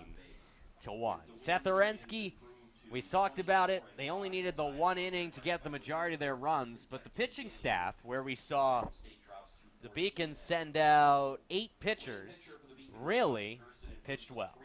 Yeah, it was a really enjoyable game to watch if you weren't focused on each individual change. I mean, the Beacons played really good defense today.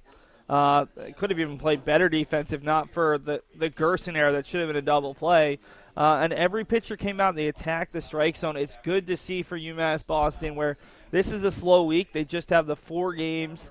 Next week is a slow week, 4 games, and then 4 games the next week. But when you get to the LAC tournament, you need every arm you can get so that you're not going to your 1 or 2 most reliable guys. And then even the NCAA regionals, you're possibly playing even more games. So important for UMass Boston to have so many guys pitching well at this point. It gives Brendan Eichenberg a lot of options. Beacons win. They improve to 24-5 with the non-conference victory. Salem State falls to 14-12. The Vikings will be back at it tomorrow against a Beacons rival, LEC opponent Plymouth State at 3:30 p.m. UMass Boston, as we look ahead, not on until Saturday when they will take on Keene State for a doubleheader right here on the Beacons Broadcasting Network before a road matchup on Tuesday at Southern Maine and a back home at Monon Park for a battle against St. Joseph's of Maine on Wednesday. Beacons winning this one by the final score of 15-1. As always, I want to thank our production team, who we could not do this broadcast or any broadcast without. Today, our producer, Seth Arensky, our directors, Anthony Searles and Alyssa Fugel. Our camera operators, Marcelo Cunha, Alex Gibbs, and Cassie Murphy. Anthony Searles also on instant replay. And for Seth Arensky, I am John Skudris. The Beacons win it 15-1. They triumph over Salem State ahead of 3 consecutive LEC battles coming up in the next week. 13 straight wins for UMass Boston as they win it by 14 here on the Beacons Broadcasting Network. Until next time, good night, good luck, and good baseball. We'll see you right here on the BB.